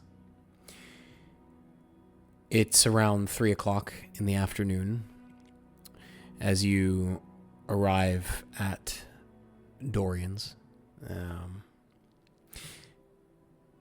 The doors are closed as they usually are, but they don't appear to be locked. And you can hear voices on the other side of the door, conversating. But we'll pick that up next time. Nice. I thought I was a dead man, not gonna lie. I'm like, I am a good tank when I'm ready. You need a mirror image up, yeah. Your enemies aren't always going to wait. Goes down Alright. to very few hit points at some point. New routine for Eredh. Wake up, cast mage armor, go about his day. Burn that spell would be slot in nice. the morning. Exactly. Can you concentrate on that indefinitely? It's not a concentration spell, It's not yeah. concentration. It lasts for 8 hours, and it gives me arcane ward, which is nice. And then in combat, I can cast either blur or Arcane mirror. Ward, it gives you the additional temporary hit points. Yeah, I do that And- every morning. and it regenerates. Every time So you step out the door. what's that? Do that every time you step out the door. That's right. Get up in First the morning, thing in brush the my morning. teeth, shit, shower, shave, cast magic armor. Boom. That's a routine. It's a routine I can get behind. I think I figured out Mikhail's eventual transition into what will occur as a traditional Death Domain Yeah. cleric. Jesus, fucking warlock or I like fighter or cleric or all three. No, I mean love the it. RP. He wants to save people so badly that he tries to save them after they're dead. He brings them back. Yeah. Oh god. It's like, I see He where has this is going. I see where this is knowing going. what you and I know, Dom, about how that works, that's actually kind of perfect. yep. That's The rest that's of you good. shall find That's out. good. What is death That's all. but a new beginning? That was a good one. That was a good one. Who are That that was guy took good. a lot of damage. Oh my gosh. Yeah. That guy took like 70 points of damage or so, I think. Yeah. Yeah. He was close He's when he This left. is a beast. But someone's got some seriously powerful enemies. Yeah. What? Clearly talking about Melchizedek, right? Maybe. I might be talking about all of you. Probably, yeah. I caught that Melchizedek little snippet earlier about the price. What is the price of money Yeah. worth? I caught that somber stare for a moment. This is a good session. This was a good one. I'm glad. Yeah. I'm very glad this went well, and that everyone enjoyed. Yeah, that was super fun. So I'll sign us off. Thanks so much everyone for listening. We are Vrock'n'Gnoll. Check us out on our website, vrock'n'gnoll.com, and we hope you have an amazing night. Whoop, whoop. Good night, everybody. Thanks, DM.